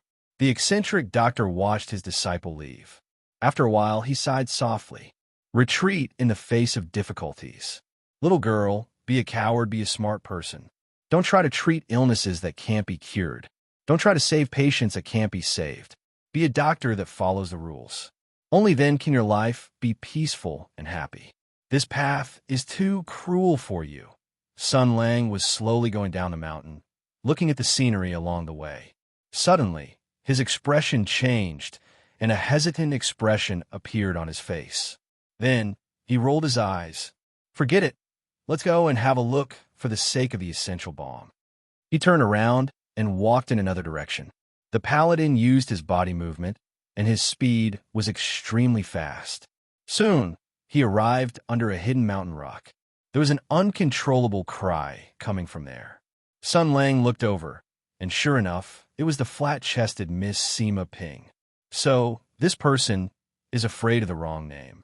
You're already called Sima Ping, and you still want to be bigger? He walked forward and deliberately made footsteps. Sima Ping was slightly surprised. She looked up, and then turned her head to the side with red eyes. What are you looking at? Have you never been scolded by your master before? No, crying is tiring and exhausting. It is an unnecessary action, so I can't even cry at that time. Sun Lang shrugged, walked forward, and looked at the girl. You are crying so miserably. Is it because you begged your master to teach you the divine knife technique again, and then got scolded again? It's none of your business. Sima Ping fiercely glared at him, but because of sadness, she cried again. Then, she reached out her hand to grab Sun Lang's shoulder. The paladin nimbly dodged to the side and frowned. What are you doing? How can you be like this? Sima Ping cried. I'm just sad and want a shoulder cry on. You don't want to take advantage of me? Are you still a man? You're crying like this, and you still dare to hug me. Do you also want to cry down there?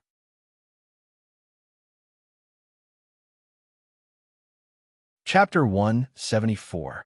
Sun Lang was a self-disciplined person, a moral person, and a person who had broken away from vulgar interests.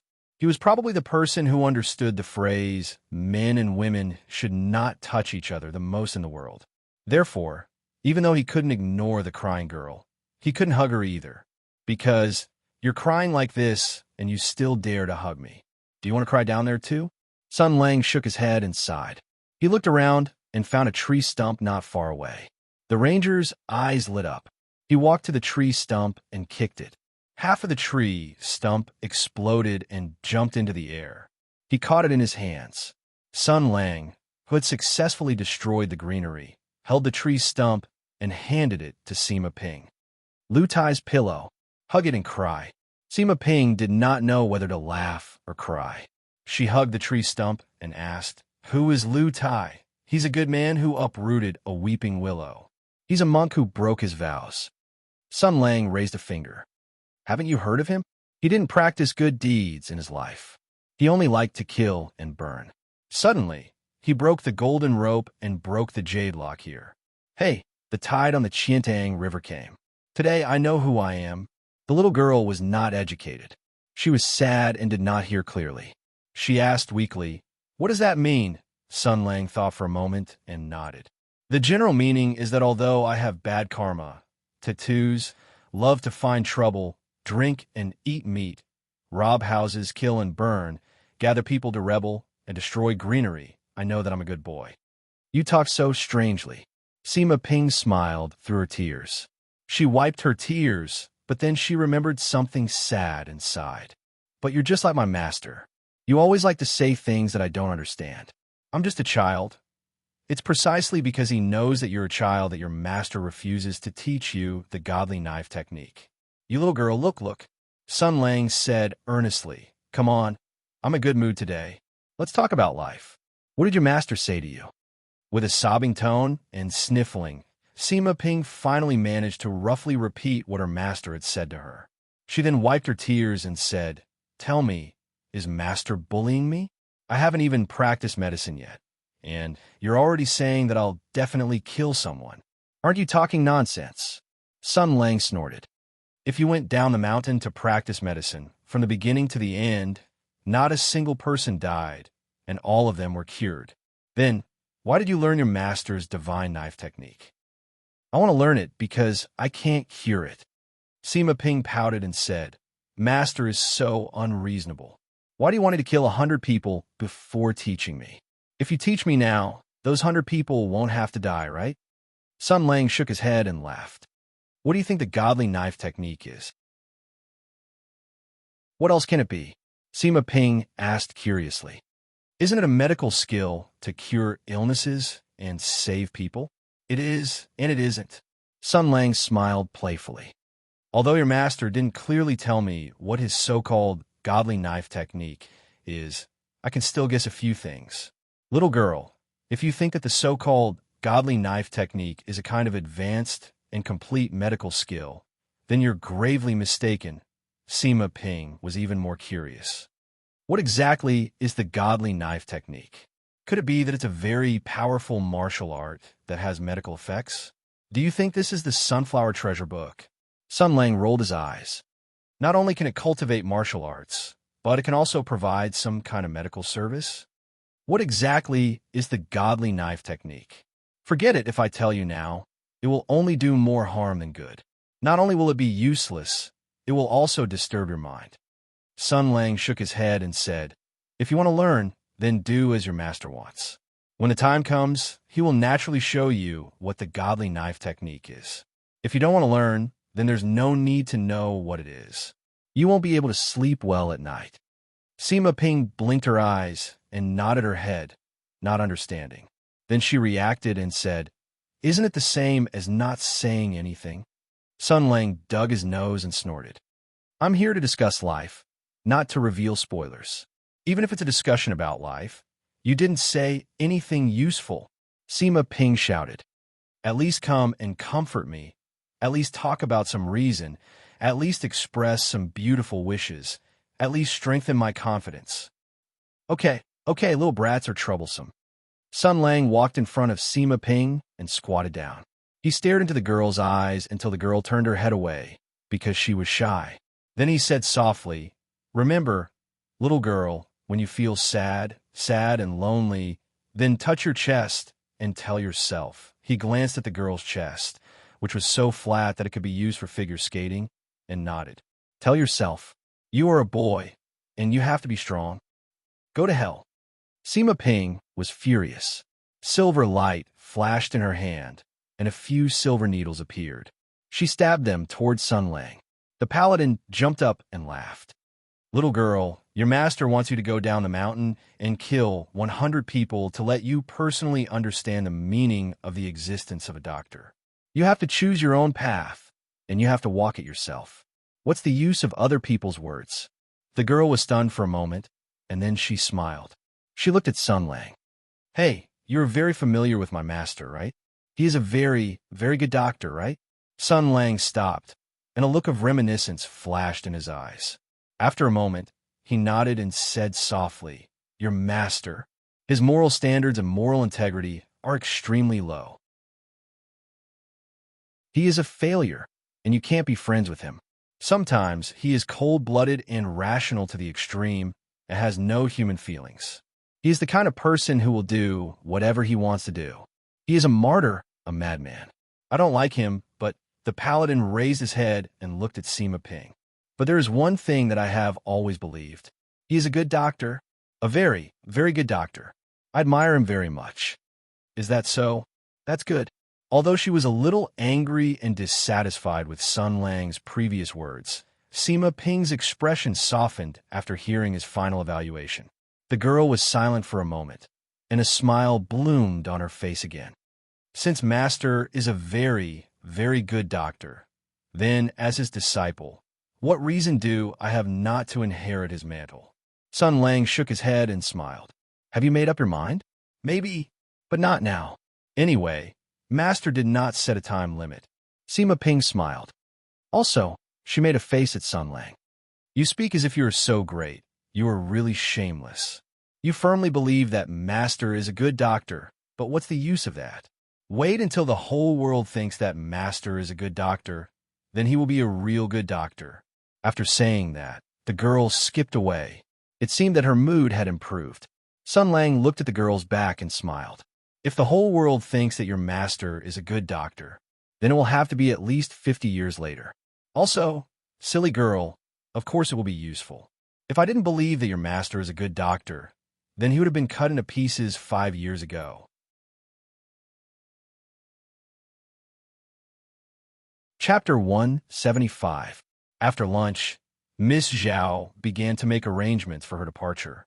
The operation had achieved initial results, and Taoist Bai Shui also felt that he had recovered well. What he needed next was only time and recuperation. Sun Lang had no reason to stay here. Although the distance between Mingzhou City and Yinyuan Village was more than 30 miles, for a warrior like Sun Lang, it was just a short journey. It was nothing. Since Taoist White Snow's life was no longer in danger, and he could arrive at any time, why would he stay in this desolate, deserted village where there were many mosquitoes, living conditions were tough, and there were no breasts to look at? Thinking of this, Sun Lang suggested that Miss Zhao run away. Any suggestion of Sun Lang would become an order to Miss Zhao, and it was the kind that had to be carried out. Although he was a little reluctant, Zhao Fei Huang still began to make arrangements for their return to Mingzhou City. The furniture they brought was still left in the hidden Yuan village, and several guards were ordered to stay behind in case of an emergency. This time, the return journey would take much less time. Because there was no palanquin dragging them down, the speed of the carriage was much faster. Sun Lang said goodbye to Taoist Bai Shui and had a few words with a strange doctor. They did not touch on any sensitive topics, just casual greetings. Both sides knew each other's stories and thoughts, so there was no need to say anything more. After curing Taoist Bai Shui, there would be no more communication or contact between them. Life and death were up to fate. But Sun Lang rolled his eyes and looked at Sima Ping, who jumped into the carriage with a small bag on her back and smiled. What is this girl doing here? Sima Ping stuck out her tongue and made a face at him. I'm going to Sister Zhao's house as a guest. What does it have to do with you? The ranger laughed. Have you made up your mind to be a doctor who kills people? Bah, bah, bah. What kind of killer doctor is this? Who wants to kill someone? Sima Ping smiled gently. As a doctor, I do hope that one day I will lose my job, and there will be no one in the world who is plagued by illness. I do hope that one day the medicine shelves will be covered in dust, and no one will need to buy medicine. But this is impossible. Birth, old age, illness, and death are natural. Doctors can't stop aging. Doctors can't save the dead, but we can let more lives be born safely and let the sick recover. Sun Lang smiled and said, everyone who studies medicine must have such thoughts and a sense of responsibility at the beginning. They regard saving lives and healing the wounded as their highest duty and lifelong belief. However, there's a boundary between ideals and reality. Lofty ideals will usually be ground down by the cruel reality bit by bit. I hope that when you are lost and sad in the future, you can think of your original dream. You finally said something pleasing to the ear. Sima Ping chuckled. However, I'm still not proficient in my skills. Perhaps I don't have the courage to embark on the path that Master has pointed out for me. There are some things that he doesn't want to tell me, but you seem to know a lot, so I plan to ask you. Forget it. I usually don't become a woman's friend. Sun Lang said seriously, occasionally, I'm forced to take on the role of a woman's hand and do some small work on behalf of the majority of my female friends. Sigh. Fate makes fools of people. Sima Ping smiled proudly. Anyway, I'm going to Sister Zhao's house as a guest. When the time comes, I'll run over to pester you every 2 to 3 days. I don't believe that you won't open your mouth. Sun Lang shrugged. Do you believe that if I say the word, you'll have to get out of the carriage right now? Huh? Sima Ping sneered. This is Sister Zhao's carriage. Why do you have to order me to get out, right? Sister Zhao? She saw the helplessness and apology in Sister Zhao's eyes. I'm sorry, Sister Ping. As long as Sun Lang is here, I'll let him make the decision. She forgets her friends when she sees a man. What's so good about this guy? Sima Ping shook her head. Fortunately, she was prepared. She took out a small porcelain bottle from her arms. You want the improved essential balm? It can permeate through many layers of clothing and skin. Why didn't you say so earlier? Sun Lang's eyes lit up. He reached out and snatched it. Then he waved his hand. All right. This old driver will bring you along this time. Sima Ping's eyes flashed. Then can I ask you those questions? Sun Lang smiled. You can tell me when you find out where my house is. Sima Ping's eyes widened. She looked at Miss Zhao in disbelief and then looked at Sun Lang. You two don't live together? Aren't you two a couple? That's not right. Sister Zhao wants to worship you. Why aren't you two together? Zhao Feihuang revealed a pitiful expression. She said with a sad face, the concubine is interested, but the man is heartless. Sun Lang doesn't like her. Why? Sima Ping looked at Sun Lang strangely. Sister Zhao is so good to you. Her family is so rich. She's so beautiful. And the Marquis's family is so powerful. Most importantly, her chest is so big. Why don't you like Sister Zhao? Her chest is big. Sun Lang glanced at Miss Zhao's chest. It was small and exquisite. Although it had a perfect shape, it could only be said to be well-proportioned. It really couldn't be called majestic, not to mention a certain cow spirit. Even Su Qingwan couldn't compare. How could it be called big? The ranger casually glanced at Sima Ping's chest. There was nothing there. All right. Miss Zhao's chest is big. Her chest is very big. It's so big that it's unimaginable. Sima Ping's gaze became sinister. I always feel that you are thinking of something very rude. Sun Lang turned his head as if nothing had happened. No. At this moment, Miss Zhao's face turned pale. Her eyes were filled with light. She covered her face and began to pretend to cry again. Sister, you must be joking. How can Sister's chest be considered big? Otherwise, I wouldn't have to watch Sun Lang being snatched away by a cow spirit. Yo. Sima Ping sucked in a breath of cold air. Her eyes were filled with hatred as if she was fighting against an enemy. Cow spirit? Yes, it's a very undignified woman with a very despicable chest. She is black-bellied and scheming. She is sinister and cunning. She has a violent personality and amazing brute force. Miss Zhao covered her face and said sadly, in terms of scheming, I can't win against her. In terms of martial arts, I can't beat her. In terms of breasts, I can't beat her. So she snatched Sun Lang early. Miss Zhao, don't worry. Any woman with an undignified chest is our enemy. After fiercely glaring at Sun Lang, Sima Ping held Miss Zhao's hands. Since I call you sister, then I will definitely help you defeat that cow spirit. Do you have any plans or ideas? Hey. You were pulled into Miss Zhao's team, just like that? I always feel that the anti-Yinluo alliance is constantly expanding. Okay. With Sima Ping's breasts, you are destined to become Zhang Yinluo's sworn enemy. Forget it. As long as you guys are happy, play however you want. Anyway, Sun Lang had always been a bystander. He didn't care about Miss Zhao and Sima Ping's conspiracy at the side. He began to study this infiltrating type essential bomb. His face revealed a righteous smile, as if he was looking at a brand new weapon that was about to make a sound of justice. Hee. Who should I give it to first? Chapter 176. The convoy had a smooth journey back. It was still Miss Zhao's luxurious car, and the warm, fragrant, and soft jade-like charm of a young girl. However, this time, everyone had their own thoughts. Sun Lang opened the small porcelain bottle and dripped 2 drops of essential balm onto his sleeve. Sima Ping's concoction skills were indeed excellent. Only a small portion was absorbed by the cloth, while the majority of the essential balm seeped into the robe and slid onto the surface of the skin. The paladin smiled with satisfaction. Very good. Useful. The next problem was how to launch it. Water gun? No, it was too troublesome to design, and the target was too obvious. Close combat? There was no meaning at all. Well, if that was the case, Sun Lang looked at his fingers. If he dripped the essential balm onto his fingers, and then, he meant to use the divine flicking finger technique to flick it out. Lascivious people would definitely think the wrong way. He put his middle finger and thumb together and flicked it a few times. A slight sound swept through the air. How to control the force was a great skill. If the force was too light, it would not be able to be flung out. If the force was slightly too strong, the liquid might explode. However, if the force was too strong, the flying essential bomb would become a terrifying hidden weapon that could pierce through clouds and split rocks.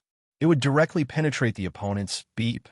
Not only would it be too yellow and too violent, but it would also lose the meaning of essential bomb.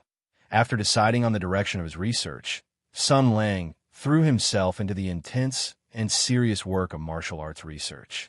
How to quietly eject the complete essential bomb with a relatively light force was the next martial arts problem to be solved.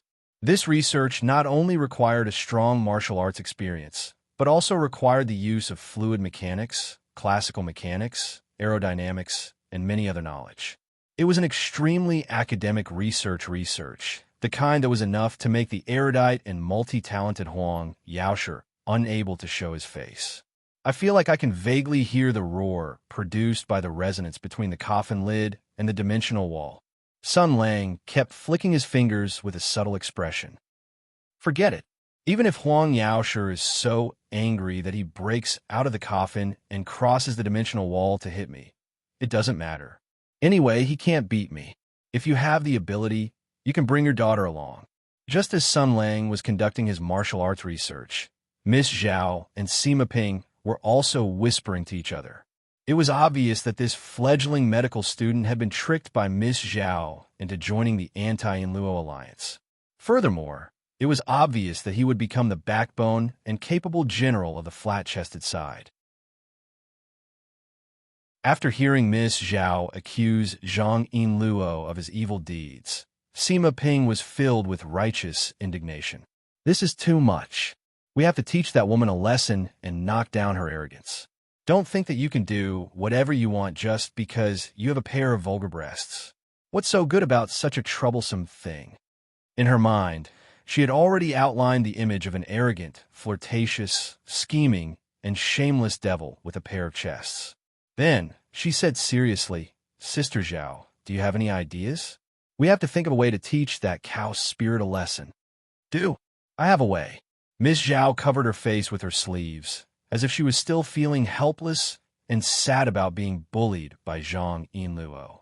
The girl sobbed and said, Sister Ping, do you have something that can shrink the cow spirit's breasts?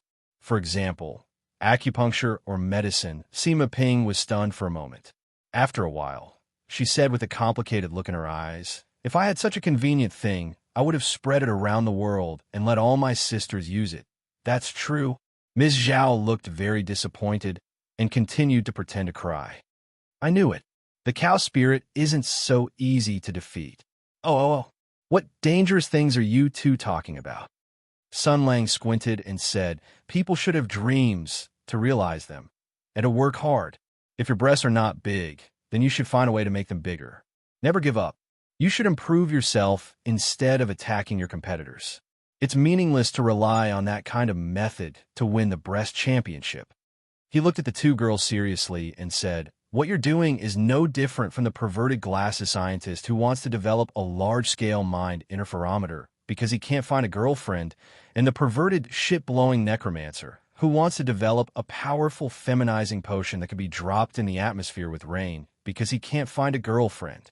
Sima Ping had a subtle look on her face and said, I feel that you just casually insulted two very powerful people. Sun Lang raised a hand and covered his face. He let out a low and cold laugh. Although this great health power has brought me endless trouble, this power is also the proof that I'm stronger than those two guys. I'm not the same as them.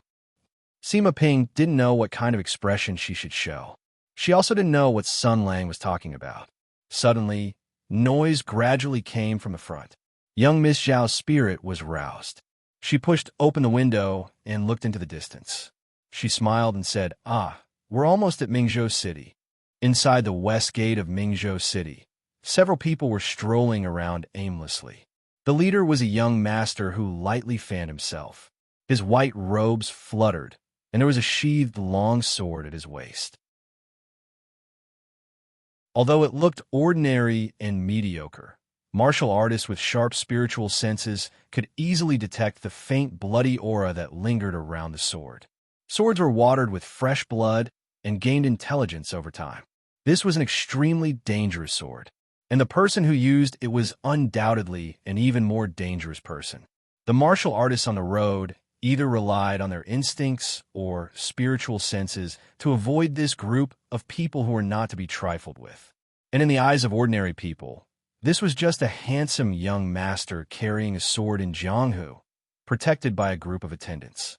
Young Master Wuhan lightly fanned himself, admiring the scenery of Mingzhou. He said indifferently that young Ms. Zhao is not in Marquis Jinggan Fu. It's said that she left yesterday. Where did she go? Or did she receive some kind of information in advance? The possibility is not high. The old boxer who was following beside him slowly said, we take orders directly from our master and personally receive missions. Up and down the line, there is no link where intelligence is handled. The possibility of information being leaked is minuscule. It should be just a coincidence. Young Master Wuhan nodded and muttered, then where did she go? Maybe it's just her personal matters. You're too suspicious. The old boxer shook his head and said, our primary mission is to track down the whereabouts of that horned tiger. Why are you concerned about Marquis Jinggan Fu? On the surface, we have the identity of the imperial astronomer as a cover. Why don't we find who's Shoshin and directly ask him?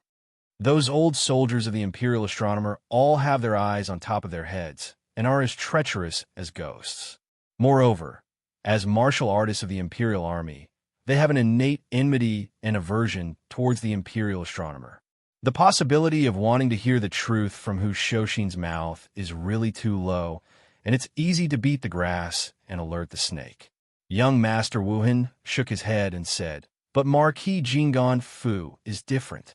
There's a problem with the demon tool here, and we've lost contact with the horned tiger when it came to investigate this matter. The center of all this is this Marquis Fu's eldest miss. All of us seem to have underestimated her. His eyes suddenly brightened. The crowd at the city gate in the distance moved aside, and a group of people and horses escorted a carriage into the city. Young Master Wuhan's eyes narrowed. Look, this emblem and the attire of the guards. It's really effortless. That eldest Miss Zhao is inside. The old boxer took a few glances and nodded. It's most likely so. Then what do we do?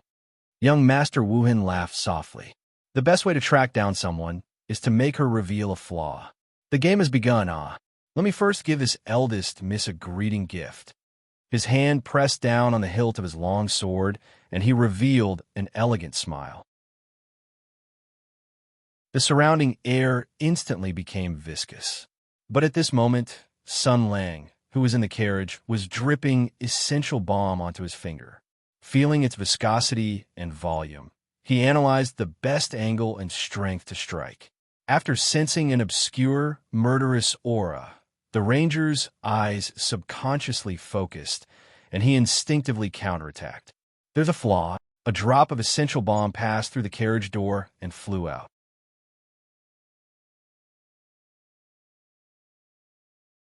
Chapter 177. Burn. Constrict. Convulsion. An intense stimulation engulfed the entire cavity like a raging flame, washing away the sensitive mucous membranes. Even the entire body began to dance wildly. That tiny drop of liquid was like a spark that ignited a barrel of gunpowder, burning through every wrinkle in the cavity. An indescribable feeling surged forth like a tide, wave after wave, making people go crazy. That feeling was like running between heaven and hell. In a short few seconds, the dense nerves and rich blood flow spread this intense stimulation throughout the entire body, numbing the brain and controlling the body. Then, all of the senses were drowned by this intense emotion, and only the body still faithfully carried out the instructions. A large amount of body fluid gushed out from the violently contracting cavity. The elegant and graceful young Master Wu Hen let out a panicked cry and fled in a sorry state. Covering his nose, that drop of essential balm fell into this noble young master's nasal cavity without any deviation, thus greatly stimulating the mucous membranes of the nose. The nose with dense blood flow and nerves transmitted this terrifying stimulation to the brain in a short few seconds. Because of the intense external stimulation, the nasal cavity continuously contracted and reflexively spurted out a large amount of mucus. Just like that, this was an exceptionally pure physiological reaction, nothing more. Because this drop of essential balm was so fast and silent, none of young Master Wuen's companions sensed anything. They saw this powerful swordsman flee in a panic and thought that something had happened. After exchanging glances with each other, they also quickly retreated. After Sun Lang pushed open the carriage door, he only saw a few indistinct figures disappear into the crowd. Zhao Feihuang poked his head out from behind him. Sun Lang, what's wrong? The ranger frowned and said, someone just displayed hostility in this direction, but this hostility did not contain killing intent. I don't know what their background is. Miss Zhao smiled without care. If it's not a hero who wants to rob the rich to help the poor, then it's an enemy of Marquis Jinggan Fu, or someone who dislikes me. In these past few years, there has never been a lack of these people. They came in an endless stream, unable to be caught or killed. This is the corresponding price of power and wealth. I see. Sun Lang also nodded. Then be careful. If there's anything, just use the piercing cloud arrow. I'll be there soon. Young Miss Zhao pursed her lips, and a faint purple light flashed in her eyes. She chuckled and said, don't worry, young Master Sunday. I didn't even have the strength to truss a chicken before, so I wasn't afraid of this group of people. Now that I have strength, there's no reason for my courage to shrink. However, for young Master Sun, I will be very, very, very careful. The ranger smiled. Then let's stop here. I have to go. Miss Zhao, thank you for your help this time. I'll treat you to a meal another day. Zhao Feihuang's eyes lit up. Really? I'll definitely go. As a member of the Zhao clan, how could you not know that this was just a perfunctory reply? Forget it. Forget it. I'll treat her to a meal at Fishing Immortal House some other day. Anyway, it's Luo cooking, so I don't need to waste any effort. Also, I could see a good show, so why not? Sun Lang waved his hand and was about to get off the carriage. Young Miss Zhao smiled at him and said softly, "Young master's son, the words you said last night, I will always remember it." The ranger froze for a moment and then shook his head. "Is that so? Some words, it's better for you to forget." After he waved goodbye to young Miss Zhao, he watched as Marquis Jingon Fu's carriage rustled away. The ranger looked around, chose a direction, and chased after it. But very quickly he frowned, because the clues were cut off very quickly. After asking a few passers-by, they all said that they had never seen this group of people. Chose the wrong direction. He shook his head resentfully. This group of grandsons, they ran really fast. Forget it. Let's go home and watch the ball game.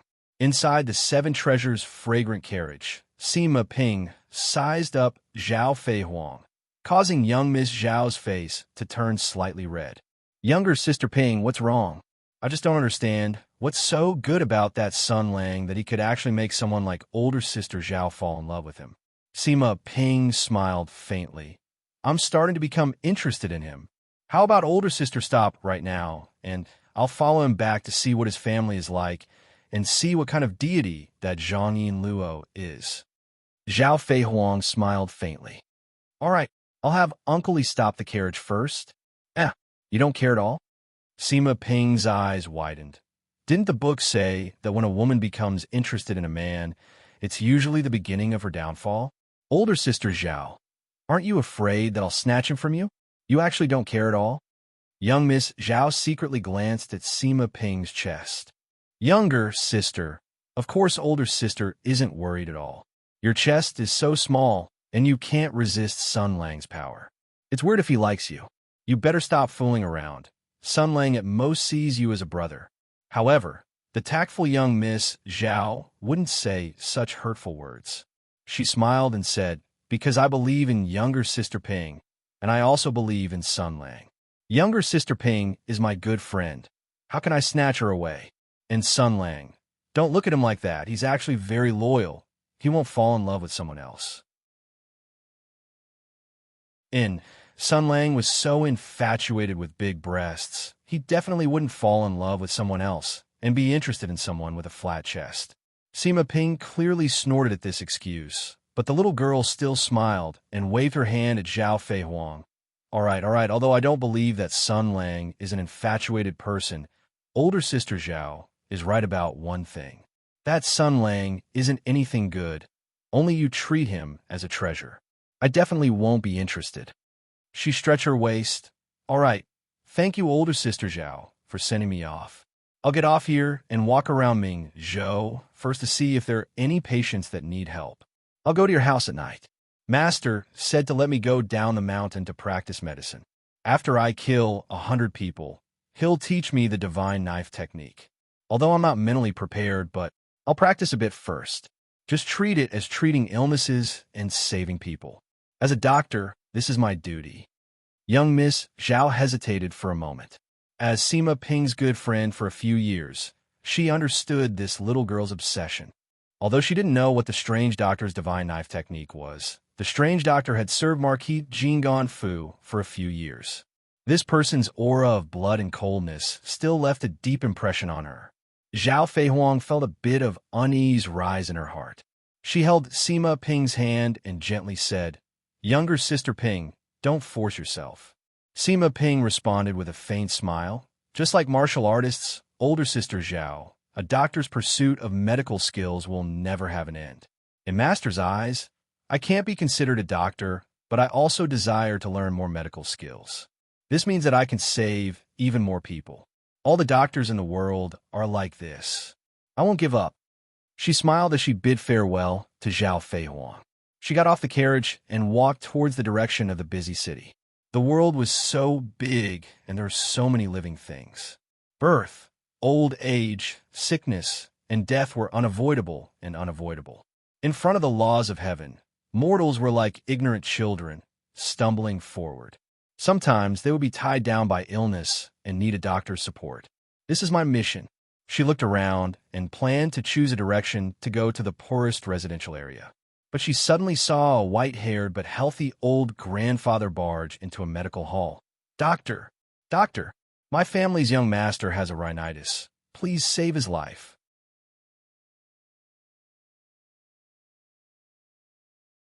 Chapter 178. When the old boxer brought Sima Ping to the guest room where young Master Wu Hen was, the white-clothed swordsman was in a sorry state with his head stuck into a large water tank, spitting out bubbles. It seemed that he was desperately using water to wash his nasal cavity. His companions had all gone out to find a doctor, leaving only a thin and tall swordsman to guard young Master Wu Hen. When he saw the old boxer push open the door and come in, he was delighted at first, but when he saw a 15 or 16-year-old girl following behind him, oh no, it was a slightly tall 11 or 12-year-old girl, his expression immediately became subtle. After Sima Ping came in, she first quickly swept a glance around the room. When she saw the contempt on the swordsman's face, she lightly snorted.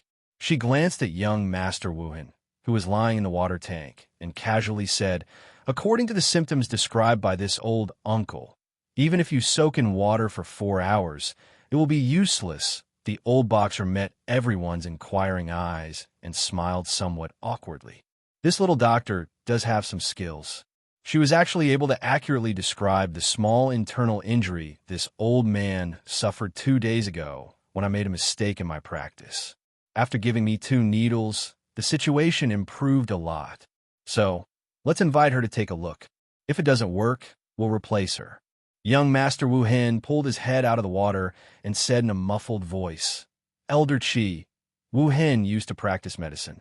Although I later switched to martial arts, I can still be considered half a disciple of Xinglin.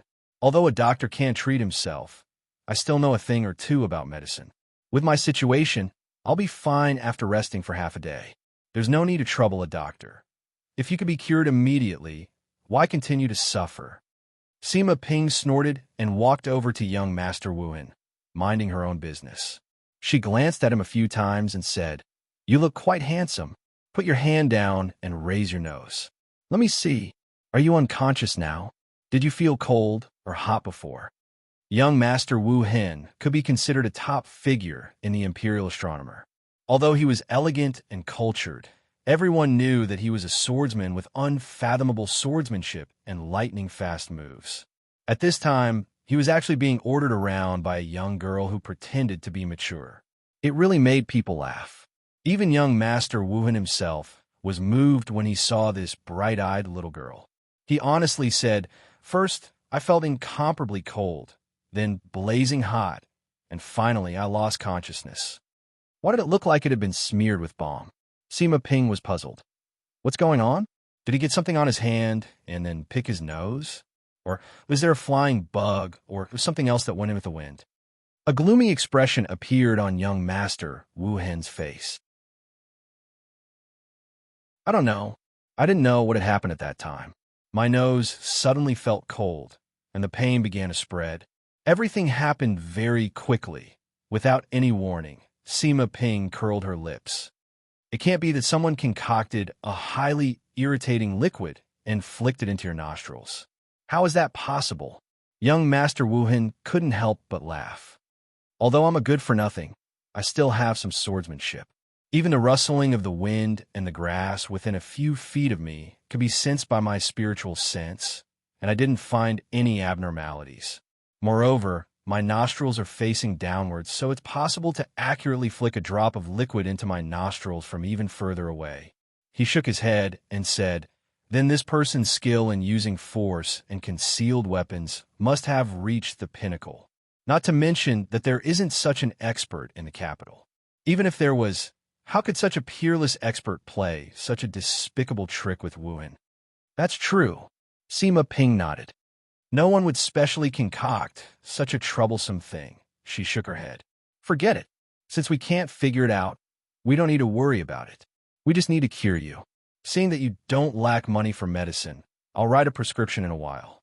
You can go and get the medicine, then come back and boil some water. Let the soup cool down, then use it to wash your nose. That will greatly relieve your pain." She waved her hand at young Master Wu Hen. "But just in case, we need to rule out whether you have some strange disease. Stretch out your hand. I'll take your pulse. Although young Master Wuhan felt that this wasn't necessary, seeing the little girl's serious expression, he could only smile and stretch out his hand. Sima Ping stretched out 3 fingers and placed them on young Master Wuhan's wrist. Those 3 slender, jade-like fingers followed a strange rhythm, constantly rising and falling. In an instant, young Master Wuhan's complexion changed, and he suddenly grabbed Sima Ping's wrist. Yin and Yang Meridian break, mind's eye insight. Who is Pingy Dao to you? Sima Ping cried out in pain. What are you doing? What Pingy Dao? Hey, let go of me, it hurts. It happened so suddenly that the other 2 people in the room were startled. The old boxer heard Sima Ping's sobbing tone and frowned. He took a step forward and stretched out his hand.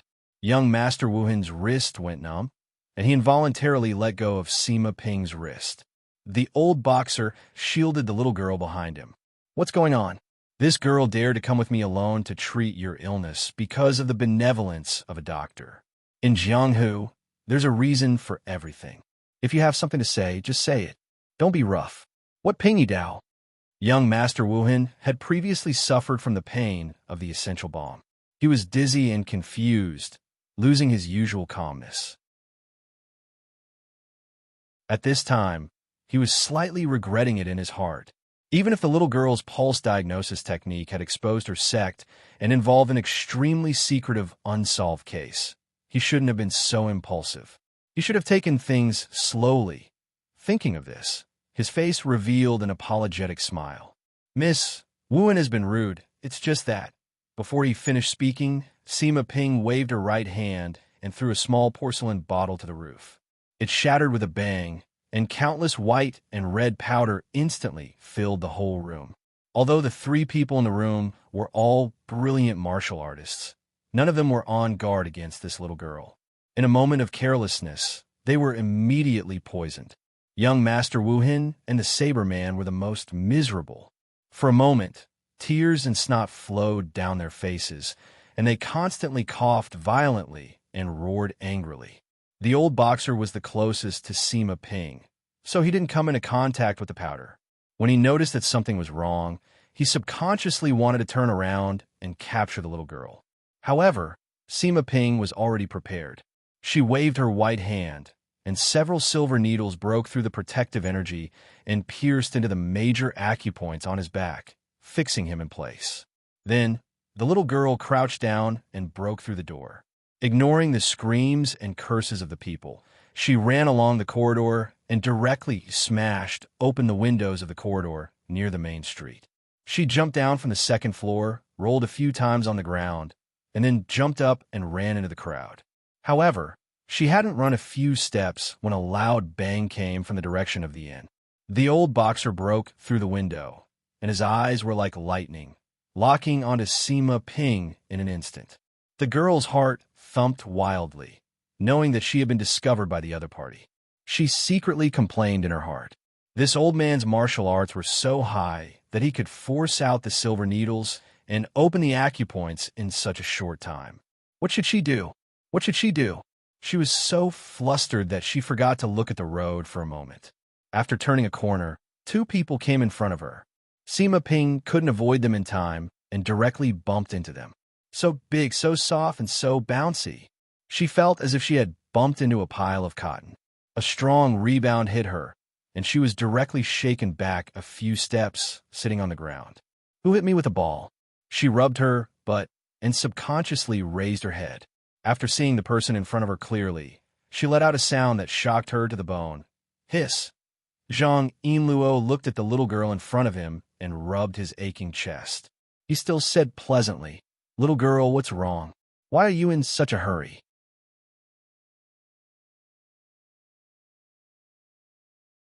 Chapter 179. How is this possible? How is this possible? How is this possible? How is this possible? How could there be such a big chest in this world? Fake. It must be fake. Made of cotton. Using a water bag. Stuffed with fruit. Sima Ping felt that her 3 views had received an incomparably devastating blow. What kind of undignified chest was this? What kind of despicable breast volume was this? The hungry chest force had met the evil chest force. Zhang Yinluo looked at Sima Ping, who was sitting on the ground, and repeated, "Little sister, are you in any trouble?" "Little sister." Sima Ping's eyes flashed with a trace of anger, as if he was looking at an enemy of the same level. "So what if I'm small?" Zhang Yinluo noticed the other party's angry gaze that had suddenly become extremely strange. Then, he looked at the other party's incomparably flat chest and said hesitantly, "Little brother? Little brother, your head. I'm a woman." Woman. In Sima Ping's eyes, the other party's chest that was faintly trembling and the face that looked extremely worried, all of this became extremely mocking in Sima Ping's eyes. In a flash, a name flashed through the girl's mind. She suddenly raised her hand and pointed at Zhang Yinluo, saying loudly, "You are a milk cow spirit." Dongfang Xin, who had come out with Zhang Yinluo and was curiously sizing up Sima Ping, burst out laughing. He pointed at Zhang Yinluo and laughed wildly. Your reputation has already spread out. A terrifying milk cow spirit who eats women's breasts and turns them into flat-chested women to increase their own breasts." Zhang Yinluo's expression instantly became extremely brilliant. She silently slashed backwards with her hand, causing Dongfang Xin to cry out and cover his head. Then, she slowly said, "Ah, what is your relationship with that woman, Zhao Feihuang?" Sima Ping jumped up and said with a face full of vigilance, It really is you. Your expression tells me she must have said something bad about me behind my back." Zhang Yinluo gritted his teeth. "This woman, forget it. I'll deal with her later." She looked at Sima Ping. "Since you're an acquaintance of that woman, I can't not help you. Tell me, why are you in such a hurry? Is someone chasing you?" Sima Ping finally remembered that someone was chasing after her. She was shocked and was about to run away when an angry snort came from behind. The old boxer's figure descended from the sky like a goshawk and pounced on Sima Ping. "The prescription hasn't been written yet. Why are you running? Come back with me." Without hesitation, Zhang Yinluo pressed Sima Ping's shoulder and pulled her to the back. Then, the girl flicked her wrist, and the Jinghong sword was unsheathed. She flipped it over and landed in her palm. The sword light pierced through the air and shot toward the old boxer like a lightning bolt. The fist and the sword collided with a muffled sound. The old boxer's momentum was blocked. He tumbled back a few feet and landed steadily on the ground. A thin line of blood dripped from his right hand. He glanced at his right hand and then looked at the long sword in Zhang Yinluo's hand. He snorted, and a trace of seriousness flashed in his eyes. "Jinghong of the Imperial Army, Song of the Spirit Vulture Sword. Girl, what's your surname?" Just now, she had taken him by surprise and even used her startling sword. Even so, she was only able to lightly injure the old man, while her wrist was slightly numb from the impact of his fist. But even so, she was not willing to admit defeat. Zhang Yinluo waved his long sword and said proudly, "I don't tell people who bully young girls that I come from. Your Excellency's martial arts are so strong, so please respect your status." Young girl, your ass. I'm 16 years old this year. 16 years old. Neither of the two people facing each other heard Sima Ping's roar of grief and indignation in her heart. The tense atmosphere was on the verge of exploding. When the old boxer heard Zhang Yinluo's words, his face sank. He knew that his side was in the wrong this time, but young Master Wuhan had repeatedly urged him to bring this female doctor back. Now that things had come to this, he couldn't care less. He said slowly, "There's more to this matter. Girl, don't jump to conclusions. It's just, do you really want to get involved in this muddy water?" Zhang Yinluo raised the long sword in his hand and smiled faintly. "In terms of personal friendship, this little girl seems to be a friend of an old friend of mine. Therefore, she's not a stranger to me. In terms of justice, how can I, a martial artist, look on helplessly as she is taken away by you? If Senior insists on not giving up, then Junior can only fight with all his strength." She said such beautiful words, but her left hand behind her back made a gesture to Dongfang Xin behind her. The meaning was for her to quickly release the cloud-piercing arrow. Sun Lang wasn't in Mingzhou City right now, but Zhao Yunlong was. Call Great General Zhao over and shoot this old son of a bitch to death. After making the gesture, Zhang Yinluo naturally placed his left hand on the satchel at his waist. There were 2 tactical weapons there that could turn the situation around. If things didn't work out, then he would use these things to hold on until reinforcements arrived. However, it wasn't known if Dongfang Xian misunderstood the meaning or didn't understand Zhang Yinluo's gesture. In any case, when the great spear girl saw Ms. Zhang make such a gesture, she immediately realized that she was preparing to throw that damn can of herring. In an instant, a complete battle plan emerged in Dongfang Xian's mind. The girl held the great spear wrapped in the holster on her shoulder in her hand and shouted, "If you want to fight, then fight. Why are you talking so much nonsense?"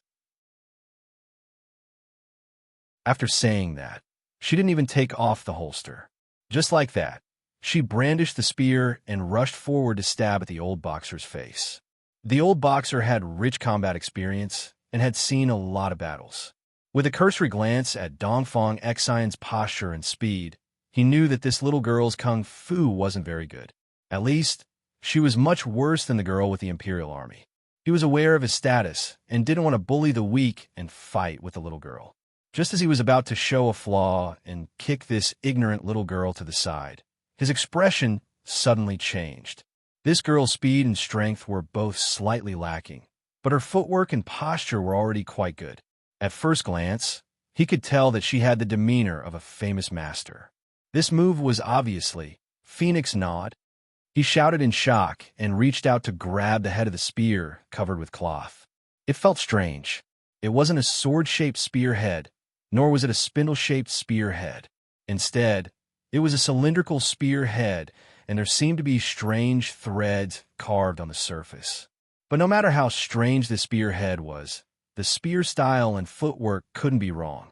Tightly grasping the spearhead, the old boxer said with a serious look, "How should I address General Zhao Yunlong and this girl?" What responded to him was the excited smile of Dongfang Xian, who had succeeded in her scheme. In an instant, the force attached to the spearhead exploded and tore the cloth covering the spearhead into pieces. In an instant, the old boxer saw the whole picture of the spearhead that he had been holding. That shape was very familiar to any adult. The mushroom-shaped spearhead was steadily aimed at his face. In the center of the spearhead, there was a small hole, which was dark and emitted a very dangerous feeling. The old boxer thought that he was hallucinating. Even the most brilliant martial artist would be shocked and absent-minded for a short period of time after encountering such a thing. And Dongfang Xian was waiting for this moment. An excited roar came into the ears of everyone present, and the young girl made a declaration of liberation of her real name. Gungnir.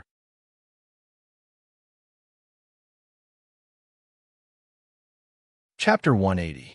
All right, it should be safe now. In a hidden alley, Zhang Yinluo looked around, then heaved a sigh of relief and glared at Dongfang Xian. "I told you to throw the cloud-piercing arrow. Why did you rush up?" Dongfang Xian adjusted his breathing and looked at Zhang Yinluo with disdain. "If you can win by yourself, why would you call for external help?" Sun Lang said that challenging someone of a higher level is the romance of being a strong person. "We just defeated that old man with strong martial arts together. Don't you feel any sense of accomplishment?" Zhang Yinluo had a strange expression on his face. "To be honest, I don't feel any sense of accomplishment at all. Instead, I feel a strong sense of guilt and shame." "Old-fashioned. You don't know how to be flexible." Dongfang Xian shook his head with a face full of disappointment. "It doesn't matter how you do it, as long as you can win." Miss Zhang glared at the spear girl. "This kind of twisted logic without any principles or bottom line was taught to you by Sun Lang, right? So what?" Dongfang Xian looked at her without showing any signs of weakness. "Aren't you the same? When you meet someone you can't beat, you want to call for Sun Lang's help. When the situation is critical, you throw out the canned herring that Sun Lang gave you without thinking." "Tisk, TSK, TSK, you still have the face to talk about me, Zhang Yinluo said angrily. Aren't I doing this to save you? That old senior's martial arts are so strong. Do you think that the thing you spat out from that shameless spearhead can hit his face? If it wasn't for that shameless spearhead scaring him, you would have been sent flying with a punch when he grabbed the spearhead and couldn't retract it. Didn't I create an opportunity for you? Dongfang Xin snorted. If I didn't scare him and cause him to panic, do you think that the canned herring you threw out would splash all over his face? But this time you're very smart. You actually know how to throw the canned herring up into the sky and make it spray down. She raised the spear in her hand, stroked the tip of the spear, and muttered to herself. But what you said makes sense. If the enemy's martial arts are strong, he can hold my spear tip, and he's not scared. Then what should I do? Then I'll add a special design, so that the surface of my penis can ooze out a sticky and disgusting liquid. This guy, he's already rotten to the bone. Just as Zhang Yinluo was powerless to ridicule, Sima Ping, who was running with the two, finally caught her breath. Among the three of them, Sima Ping's profession was a doctor, and the team position was a healer without any milk. Her movement speed and stamina were not good, and this long-distance running and dodging was nothing to Zhang Yinluo and Dongfang Xin, but to Sima Ping, it was really life-threatening. She leaned against the wall, gasping for breath, and finally recovered. She raised her head to look at Dongfang Xin and Zhang Yinluo, and thought back to the terrifying scene when the two of them fought back the old boxer. The girl retreated 2 steps in fear, pointed at the two of them, and said with trembling fingers, You actually threw feces. It's not feces, it's a type of extremely powerful unknown substance. That's what Sun Lang said. Dongfang Xin squinted and said, Also, what's with your expression? You doctors, don't you also use human feces and child urine as medicine? You're allowed to use those things to heal, but we're not allowed to use these things to repel the enemy? Sima Ping could not help but be speechless, but Zhang Yinluo helped her out. The eldest miss of the Zhang family extended her hand to chop off Dongfang Xion's hand and said angrily, In the future, don't listen to Sun Lang's nonsense. You've been led astray by him. Your head is full of fallacies. She looked at Sima Ping and smiled gently. What conflict do you have with him? From the looks of it, they won't give up so easily. I'll send you to Marquis Jinggan Manor. Sima Ping's expression changed. She thought back to what happened before. Everything was normal, but when she was taking the pulse of that noble young master and the other party saw her method of taking his pulse, his expression suddenly changed. He grabbed her wrist and said something very strange. She seemed to have thought of something, and her expression became very ugly. The girl looked at Zhang Yinluo and said sternly, Sister Zhao said that you are Sun Lang's lover. Bring me to him. That woman is talking nonsense again. Zhang Yinluo froze. Then her face turned red and she shouted, Who is his lover? Sima Ping looked at her strangely. Could it be that you didn't use your undignified breast to seduce Sun Lang and have an affair with him? Of course not, Zhang Yinluo angrily said. And he didn't come home last night. I don't know where he's enjoying himself right now. Oh, Sima Ping played it down. He has already returned to Mingzhou City. He came back about an hour ago. Zhang Yinluo was slightly startled. Then joy appeared on her face. Really? Then she felt that her performance was a little inappropriate, so she immediately restrained her expression and said seriously, Since he's already back, then I'll bring you to see him. This guy, he still knows to come back. After saying that, the girl took the lead and walked towards the other side of the alley. Her footsteps seemed to be a little hurried. Sima Ping glanced at her back, then looked at Dongfang Xin with an inquisitive gaze. The spear girl rolled her eyes and shrugged at her. There's nothing I can do. Big breasts are pretentious. They're not magnanimous at all. Sima Ping glanced at Dongfang Xion's small breasts and nodded her head in sympathy. Her eyes flashed with the approval of a revolutionary comrade in arms. The three of them hurried and finally returned to the immortal fishing house. As soon as they entered the door, a figure pounced over with both hands raised high and shouted, Milk! Zhang Yinluo sighed and dodged to the side. There's a guest here. You have to be decent. Sun Lang pounced on empty air, turned his head to look at Sima Ping's chest, and greeted, Hey, long time no see. You're also very refreshing today. Refreshing your head. Where are your dog eyes looking at? Sima Ping roared. What do you mean long time no see? We were still together an hour ago. The ranger picked his nose. Oh, so it's you. What's the matter? We are a private detective agency here. Do you want to issue a commission? We are skilled in our business and have a wide range of services. Customer, we have a customized breast enhancement service package. Not only do we have advanced lectures on the experience of the #1 breast in Mingzhou, we also have a professional massage by the legendary Red Banner Bearer. With both approaches, you can fulfill your huge breast dream. Really? No, that's not the point. Sima Ping took a deep breath and looked at Sun Lang with a serious expression. I have something to ask you. What's my master's name? The ranger looked at her as if she was an idiot. Are you mad at Yinluo's chest? Your master is called the Strange Doctor. I'm talking about his real name. Real name. Sima Ping stomped her feet. My master's surname is Ping, right? What's his name? Back then we called him Master Ping Laosi, and his name, let me think. Sun Lang thought for a moment, then looked up at Sima Ping and said slowly, I think it's Ping Sima Zi. Nonsense. The little girl was instantly enraged. Don't play dumb. My master's name is Ping Yi Dao, right? Sun Lang's expression changed. Who told you that?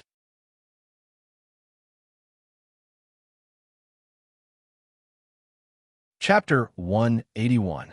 Sima Ping explained the whole story, and after Zhang Yinluo added a few more details, Sun Lang fell into deep thought. Really? The ranger rubbed his chin. That young man's symptoms were very familiar. His nose was runny from the spiciness. Yeah. Sima Ping nodded in agreement. It looked like his nose was rubbed with essential balm. That's weird. But she quickly recovered. But that's not the point. Does that person know my master? Is my master called Ping Yi Dao? Sun Lang rolled his eyes. So what if he is, and so what if he isn't? Sima Ping said anxiously. If he is, then aren't those guys my master's enemies? I have to go back and report this to my master. Wait. Sun Lang raised his hand. Come, let me go through the whole story. First, you were wandering around Mingzhou and triggered a random medical mission. You happened to bump into that snot-nosed young man. And when you were treating someone, he recognized your method of taking their pulse. But he just grabbed your wrist and asked you anxiously if you knew Ping Yi Dao. Maybe he was a little rough in his hurry. His companion, that old man, quickly came to your rescue and asked the snot-nosed young man to talk nicely. But what the old man didn't expect was that you threw some anti-wolf powder at him. Remember to sell me some of that stuff. Then, like an assassin, you jumped out the window and ran away. But you're not a professional. After throwing the smoke bomb, you should have stabbed him in the back to trigger the assassination animation for sure. Then, the old man chased after you, but he was very restrained in his words. He didn't yell or kill you. He just wanted to take you back and ask you some questions. He turned to look at Dongfang Xian and Zhang Yinluo. Then, Ramilia and Marissa worked together to slap you in the face, right? Dongfang Xian proudly raised her spear and struck a pose of the best. Zhang Yinluo asked with a strange expression, Who is Marissa? The strongest of the 4 heavenly kings, according to the rule that there must be 5 of them. Apart from the Eastern Heavenly King Zoroastra Demon Li Shou, the Southern Heavenly King Growth Demon Li Qing, the Western Heavenly King Wide Vision Demon Li Hong, and the Northern Heavenly King Polylord Demon Li Hai, there is also the Fantasy Village Moral Heavenly King Demon Li Sha. She wields a moon god titanium 8 trigrams furnace, which can produce 10,000 rays of golden light. Not only is its power unparalleled, it can also randomly attack people of the same sex. Sun Lang explained seriously, so consider changing your canned herring into a handheld spray gun. Then, you can cosplay as a magician with a broom. Zhang Yinluo rolled his eyes and said, You went off topic. Oh, sorry. Sun Lang turned his head and looked at Sima Ping. He spread out his hands and said, Forgive me for being blunt. Looking at their words and actions, They didn't seem to want to find trouble with your master. Instead, you guys slapped their faces without saying anything. That's too violent, Sima Ping thought carefully, and her expression slowly became embarrassed. Well, that seems to be the case. Facing Sun Lang's gaze, the flat-chested girl laughed dryly and suddenly threw the blame. I only threw a bottle of powder. It's harmless to the body. It'll be fine after 4 hours. That snot-nosed prince grabbed my hand and was so rude to me. He bullied a kind doctor who was a weak woman. I taught him a lesson out of self-defense. It's nothing. As for that old man, I only used silver needles to seal his acupoints. The one who splashed feces on his head wasn't me. Sun Lang's gaze drifted to Dongfang Xin. The girl understood and immediately threw the blame. My Gungnir didn't hit the target. So, Sun Lang looked at Zhang Yinluo with a gaze that said there was only one truth. Madrat, it was you who rolled the wheel? Then what is it? Zhang Yinluo naturally became the scapegoat. Looking at the two girls who turned their heads to the side as if it had nothing to do with them, she shouted angrily, "Are you blaming me? One of you ran faster than anyone else, and the other one ignored my gesture and went forward recklessly. I couldn't beat that old man, so I was naturally forced to use some other methods. You're blaming me for this?" Ignoring Heroine Zhang's accusation, Dongfang Xin and Sima Ping immediately formed a front and whispered to each other, "So dirty to actually throw that kind of thing at an old man." Zhang Yinluo flew into a rage. She glared at Sun Lang and gritted her teeth. "Are you just going to watch like that?" When Sun Lang heard this, he immediately got up and ran over to the two girls. He whispered in their ears, "So disgusting, this kind of woman. Hey!" After a while, the ranger pushed Zhang Yinluo, who was on the verge of going berserk, back to her seat. All right, let's stop messing around. Let's end this here. Sima Ping, you don't have to worry about your master. Not to mention that these people aren't your master's enemies. Even if they are, there won't be any problems. Your master's medical skills and escaping skills are the best in the world. He can almost be said to be the most afraid of death in the world. When he escapes, he runs faster than the Hong Kong reporters. How can a few small fries hurt him? You're not allowed to talk about my master like that, Sima Ping said angrily, but then a worried expression appeared on her face. But in the end, she was still worried. Zhang Yinluo also frowned. If they really don't have any ill intentions, then wouldn't we have greatly offended them? You should at least apologize, Sun Lang said with a strange expression. Apologize? Are you sure? Can you imagine that old man's current state and appearance? Are you sure you want to apologize? Zhang Yinluo thought for a while and shuddered. Even if she was honest and loyal, she didn't have the courage to apologize when she thought of that old man's tragic appearance at that time. But luckily, girls with big breasts always had some privileges. Zhang Yinluo looked at Sun Lang, and suddenly a smile appeared on her face. She pulled Sun Lang's sleeve and said with a shy smile, "Sun Lang, can I trouble you to go and find out what their intentions are?" She looked at Sima Ping. I think this girl also needs an answer. Do these people have other intentions, or do they have no ill intentions? If they don't have any ill intentions, then let's reconsider the matter of apologizing. Is that okay? Sun Lang stretched his body. But I'm very tired. Sigh. For the matter of priest by Shui yesterday, I was busy until noon today. My shoulders are so sore. Zhang Yinluo immediately stood up and pressed Sun Lang on the chair and clumsily began to massage his shoulders. Come. I'll help you relax, the ranger said lazily. In that remote village, the conditions are backward. I can only eat some dry food and wild vegetables. My mouth is so bland. Heroine Zhang immediately said, Tonight, I'll make a table of delicious food for you. Sun Lang nodded with satisfaction and said as if nothing had happened. I didn't wash my face this morning. My face is a little dry. Make me a facial cleanser. What a facial cleanser? Hey! Zhang Yinluo suddenly realized 2 red clouds flew up on her face. Her hands suddenly increased in strength and said with a fake smile, Shopkeeper, what did you say?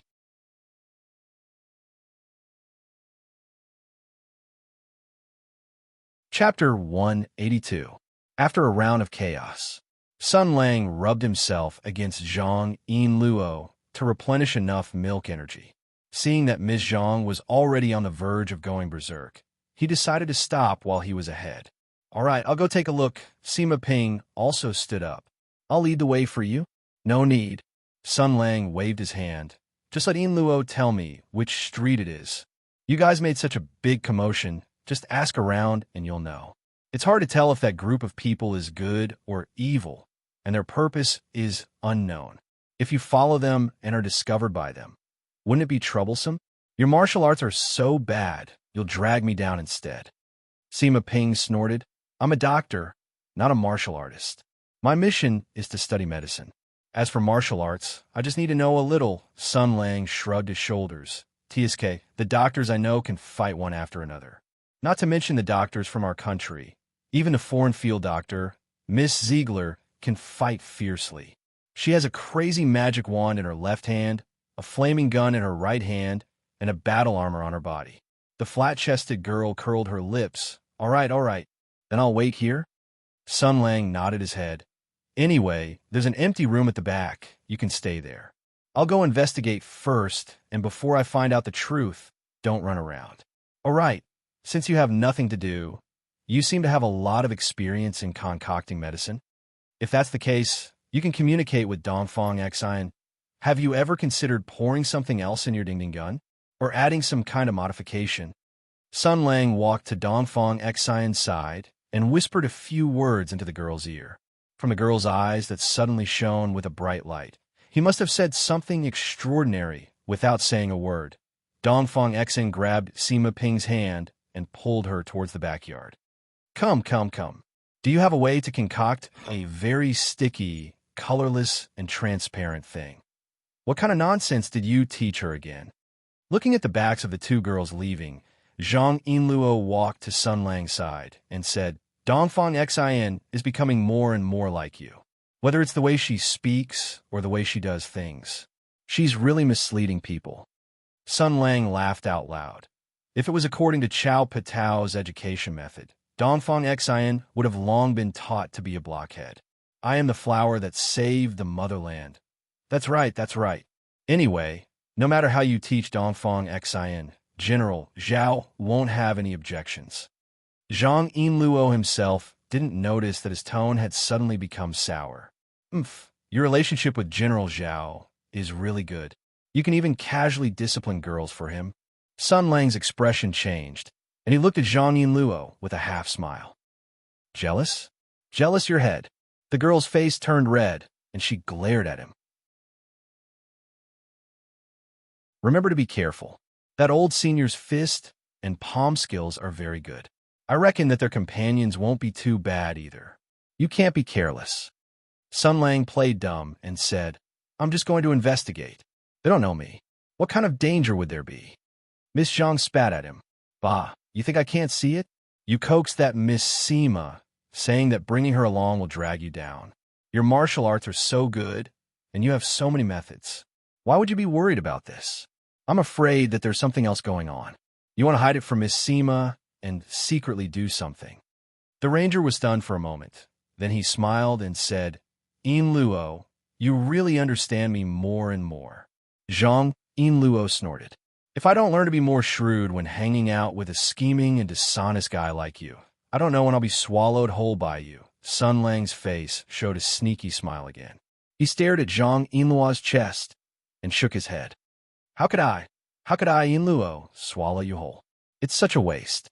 I should savor you. Go to hell. The girl kicked, but Sun Lang laughed and dodged. Okay, I'm leaving. Zhang Yinluo put her hands on her hips and said impatiently, Get out. And remember, come back for dinner tonight. Sun Lang's voice came from outside the door. Remember to prepare the bath water and yourself. What do you mean? Zhang Yinluo blinked, then shook her head and laughed. It's definitely not something good. This guy. Sun Lang came back to the street, and the smile on his face gradually faded. He said to himself, Oh ho, it's so easy. I know that as long as I meet an old acquaintance, I'll be involved in the past. Old who was like that, and Ping Laosi was like that. He walked in the direction of the street that Zhang Yinluo told him, and muttered to himself as he walked, "Come, let's think about it. That snot-nosed young master. Maybe he's the one who was flicked with essential bomb by me. Then, why did they show hostility to Miss Zhao's carriage? How did he recognize the pulse-feeling technique that Sima Ping passed on to Ping Laosi? Also, Ping Laosi had committed a great crime in the past, so it wouldn't be too much to sentence him to death by 1,000 cuts. I used the reason that he had made a great contribution to the army and saved his life. I only chopped off 2 of his fingers and chased him out of the army. His name was removed from the register, and I strictly ordered the generals not to pursue this matter." A cold light flashed in Sun Lang's eyes. But Miss Zhao said that when she saved Ping Laosi, this old man was being chased by someone and was heavily injured. Who was chasing him? Was it someone who didn't follow orders, or... A sneer gradually appeared on his face, and he said in a low voice, "Fine, I'll kill all of you first, and then I'll ask." Sun Lang made up his mind and walked quickly. It didn't take long for him to find the street that Zhang Yinluo had mentioned. It was a busy street. Sima Ping had broken the window to escape, and then the old boxer had leaped and chased after her. The commotion was so great that the surrounding shops, peddlers, and even neighbors had probably seen this wonderful scene. However, the most shocking moment was the pooping technique that fell from the sky. Whether it was the impression of the crowd or the smell of the scene, it was too easy to find. Sun Lang bypassed the scene, asked the NPCs, and asked for information, and easily found the inn involved. The window on the second floor, facing the street, and the window of a room were all broken. It should have been broken by Sima Ping and the old boxer. Sun Lang narrowed his eyes, observed the window of the guest room, and picked up a piece of wood scattered on the street. After a moment of observation, he had a general understanding of the old boxer's strength. Rubbish, rubbish. He walked into the inn, and the innkeeper was sitting there with a sad face, sighing. Sun Lang smiled and went forward to ask, "Boss, sir, do you want to have a meal or stay in the inn? If you want to ask about what happened just now." The innkeeper sighed. "The yamen, paladins, martial arts masters, and neighbors have come to ask about it several times. They have left in a hurry, and I don't know where they are. Oh, they are vigilant. They ran so fast." Sun Lang took out a piece of silver from his pocket and handed it over. "Where did they run to?"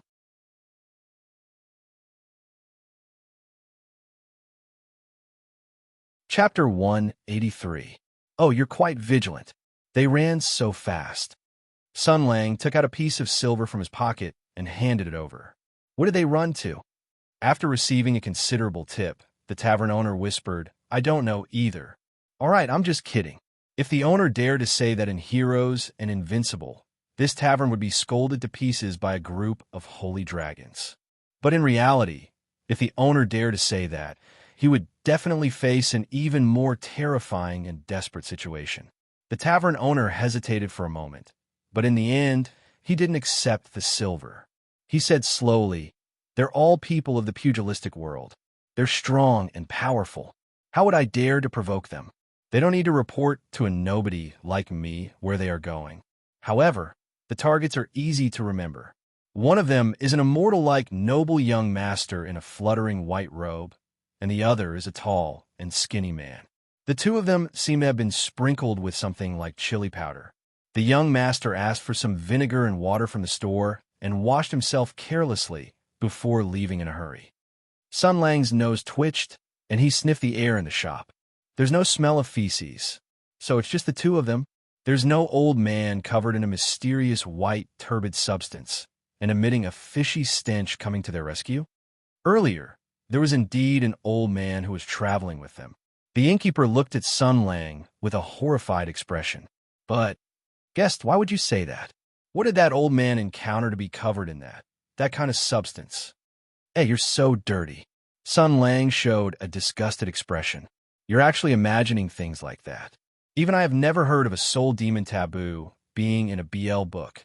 Sai, let's be a little more pure and serious. Let's talk about business. You just said that only those 2 people left the shop?" The tavern owner's expression was a little strange, but for the sake of the silver, he endured it. That's right. There's only that nobleman and his tall, thin attendant. That old man jumped out of the window and never came back. Did he encounter some danger? What a sin. It's not dangerous, but it's really a sin. Alas, an old man, a good martial arts master, actually encountered such a thing.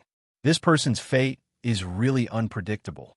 Sun Lang sighed. He should have run to a place where there is no one and is desperately washing his body, his whole body covered in a mysterious white turbid substance, emitting a fishy stench, desperately washing his body in a deserted place.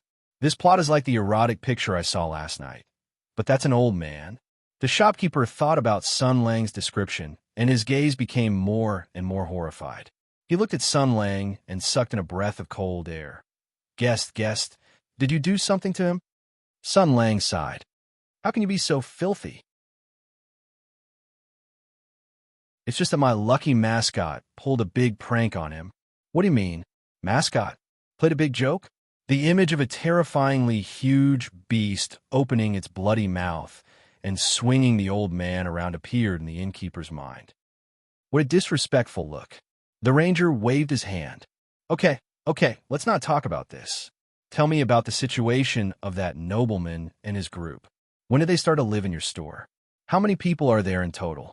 The shopkeeper thought for a moment and nodded. These few customers, they just entered the shop this morning. From their appearance, they should have been on the road for the whole night. There are 6 of them in total, and they seem to be protecting that young master as he travels in the pugilistic world. Customers, you should also know that there are many disciples from big families who dream of traveling in the pugilistic world. Sun Lang's expression changed, and he smiled meaningfully. But according to your description, when the chaos happened not long ago, there were only 3 people in the room.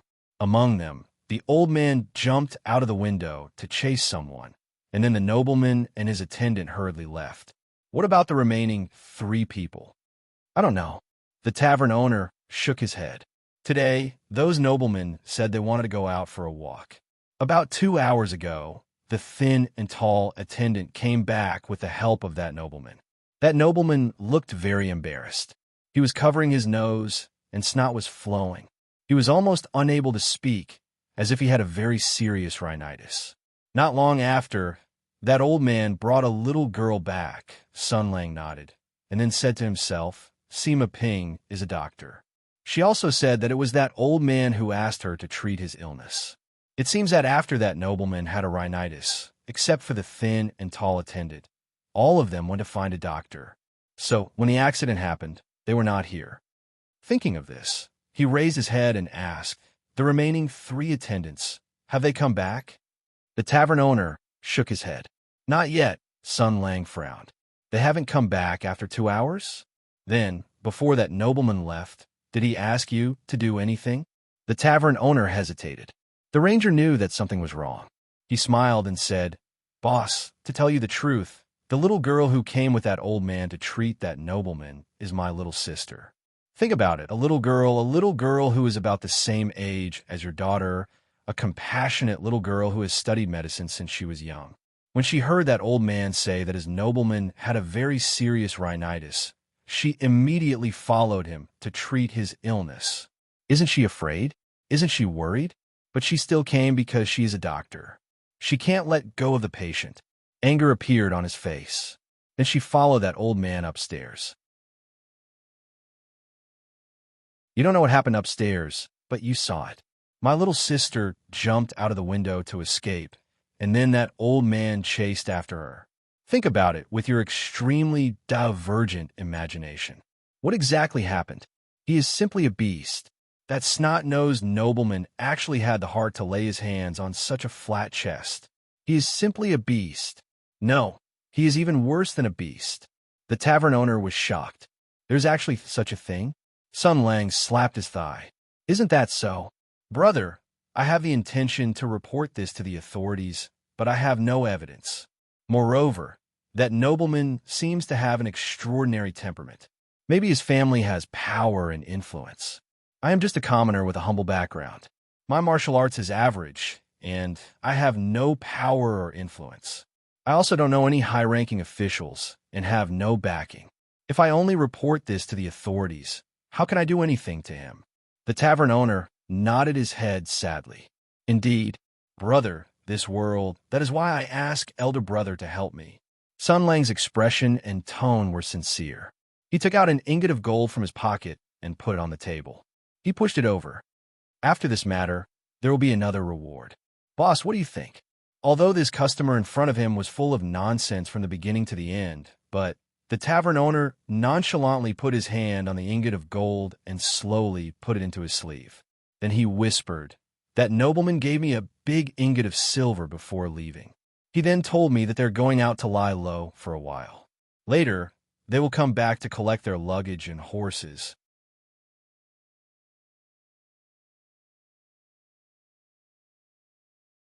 Chapter 184. Everyone said that tricks could not beat true feelings. Now, it seemed that this was a very correct saying. After Sun Lang's sincere persuasion, the shopkeeper was finally moved by him and agreed to lend him a hand. Thus, while they were chatting and laughing, a Beethoven deal that was not known to outsiders was completed. Sun Lang said with a touched face, "In this world, there are good people after all. Brother, you are very positive." The shopkeeper nodded subtly. He had to say that although he had opened his shop for more than 10 years and had seen countless customers, it was the first time he had seen such a shameless person. This person's shamelessness was simply to the point of making people's hair stand on end. But who asked him to give so much gold? He cupped his hands towards Sun Lang and said, "Customer, a straightforward person does not resort to insinuations. I'm afraid that you have other plans besides helping my sister vent her anger. It's just that my shop is small, and I don't dare to offend the people of Jianghu. I'm afraid that if they investigate in the future, I won't be able to cover it up. I hope that it won't affect us." Sun Lang shrugged his shoulders and said, "Didn't you get a large ingot of silver and gold? After the matter is done, I will give you some money. If you're not at ease, you can sell the shop and move to another place to open a new one. How about it? Anyway, the money you got should be enough to make up for your loss." The shopkeeper weighed the gold in his hand and said worriedly, "Brother, I have never seen a commoner as rich as you, but I'm a businessman and am cautious by nature. I like to measure the heart of a gentleman with the yardstick of a villain. You don't look like a person who is willing to suffer losses. Since you gave me such a large ingot of gold, you must earn it back from other places, right?" The ranger was stunned for a moment and said with a smile, "The shopkeeper is a sensible person. What you said is right. That young master relied on his family's wealth and power. He also has evil servants to fight for him and take liberties with my sister. Such a perverted and shameful Lilican. I must teach him a lesson and make him bleed. I'm not talented, but today I must make him pay." The shopkeeper's heart trembled. "Brother, you want to blackmail him? What kind of extortion is this? It sounds so bad." Sun Lang waved his hand. "Obviously, I want him to realize his mistake and pay the consultation fee. At the same time, I want to give my sister some compensation for her mental trauma. You know, the son of such a rich family must have a lot of money on him. I want to help him balance the wealth and alleviate social conflicts. Isn't that perfect?" He looked at the shopkeeper's worried gaze and patted his chest. "Don't panic. This was a very stable move. The enemy was in the open while I was in the dark. How could I lose? Shopkeeper, help me keep an eye on them. I'll go back and make some preparations. I'll first find some brothers and friends, then call my sister and lie in ambush here. If someone comes back to get their horses and luggage, we'll secretly follow behind them and find out where they're staying. Then we'll swarm them and take them all down. After that, After listening to his not-so-brilliant plan, the boss felt that it was a little unreliable. Even I can see that the young master's followers are not easy to deal with. You must be careful and call a few more people. Otherwise, you will be at a disadvantage." Sun Lang patted his chest. "Don't worry. I didn't spend the past few years in vain. I know 2 or 3 of my brothers who have gone through life and death situations in Mingzhou City." 2 or 3. The shopkeeper muttered to himself. "Who are they? Don't tell me they're bandits or something. What are you talking about? I'm a good citizen, a good citizen. The people I make friends with are all good people with clean backgrounds." Sun Lang gave him a thumbs up. One of my brothers used to make a living in the army. After he retired, he became a ranger. He's good shooting. He killed the Sky Demon's machine gunner with a single arrow from 800 miles away. The other one is a ruffian in the army. He uses a long spear and curses the heavens and the earth. Sounds like they're all unreliable people like you. Sun Lang looked impatient. He waved his hand. Anyway, what you need to do is very simple. Keep an eye on those people for me and inform me of their whereabouts. I'll go back and make preparations. I'll call a few of my teammates to play the game. I don't think they'll be back so soon. Anyway, just act according to the situation. Also, his expression became gloomy. Boss, you have to do something after you take the money, right? If you say that you're fooling me or selling me out. Sun Lang tapped the counter softly and said with a hint of sadness in his voice, "Do you know the speed at which a cement block with a person wrapped in it falls into the sea? It's 5 kilometers per second." After the strange customer left, the boss realized that his back was wet. He looked at the gold in his hand with a complicated expression. He sighed and said self-deprecatingly, "Hey, people die for money. Birds die for food. I don't care what's right or wrong." He looked at the empty lobby. The previous incident had caused a huge commotion, and the few tenants had all left their rooms. Moreover, the windows were broken, and the rooms were dirty. They had to find a carpenter to repair and clean them up. Moreover, such an incident had happened. He thought for a moment and called the waiter, "Go, hang up the sign that says we're closed. Close the shop for the day." Just as he said that, a smiling voice came from above. It was elegant and gentle. "Boss, it's broad daylight. Why don't you do your business? Why do you want to close the shop?" The boss felt that the voice was familiar. He looked up, and his complexion suddenly became deathly pale. Guest, you. He saw an elegant young master in white clothes fluttering in the wind, waving a folding fan as he slowly walked down from the second floor, which should have been empty. The thin and tall attendant followed behind him with an unkind expression, fiercely glaring at him. The young master's expression was calm, and his eyes were tranquil. Only his handsome nose was still slightly red. Young Master Wuhan floated to the front of the counter, looked at the uneasy shopkeeper, and chuckled softly. "Shopkeeper, congratulations on making a fortune." The boss's legs went soft, and he almost fell to the ground. He barely supported himself. "How could this be? Didn't the two of you leave?" Young Master Ruthless chuckled. "I'll let boss know. Ruthless believes that the most dangerous place is the safest place. Isn't that so?" At first, Ruthless did intend to leave. But on the way, I met my family's old mister and learned something. So, I took a detour and returned from the back door. I secretly hid on the second floor and listened to the movements below. Sure enough, I really caught a big fish. He smiled. "Just now, that brother wanted to find us. How could I not want to find them? After all, I have a good relationship with that female doctor. There were some things I wanted to ask her, but I was worried that I couldn't find her. My family's old mister said that the two girls who saved her were her old acquaintances. So, I was thinking that if that doctor was wronged, would someone come forward to help her? Sure enough, I caught them." He waved his hand, and the thin and tall attendant told the waiter to close the door. Young Master Ruthless sat across from the boss and smiled. "Boss, what can you tell me?" The boss recalled Sun Lang's previous threat and said with a pale face, Little shop. Young Master Ruthless said softly, "Are you afraid that he will take revenge? Don't worry. I won't give this kind of bandit the chance to retaliate against you. Moreover, I won't let him know that it was you who sold him out. Please don't worry. Ruthless is quite skilled in martial arts. My companions are also very skilled. When I hid on the second floor and listened to the movements, he didn't notice me at all. If his martial arts were high, he would have found my tracks long ago. Why would he discuss this kind of thing with you?"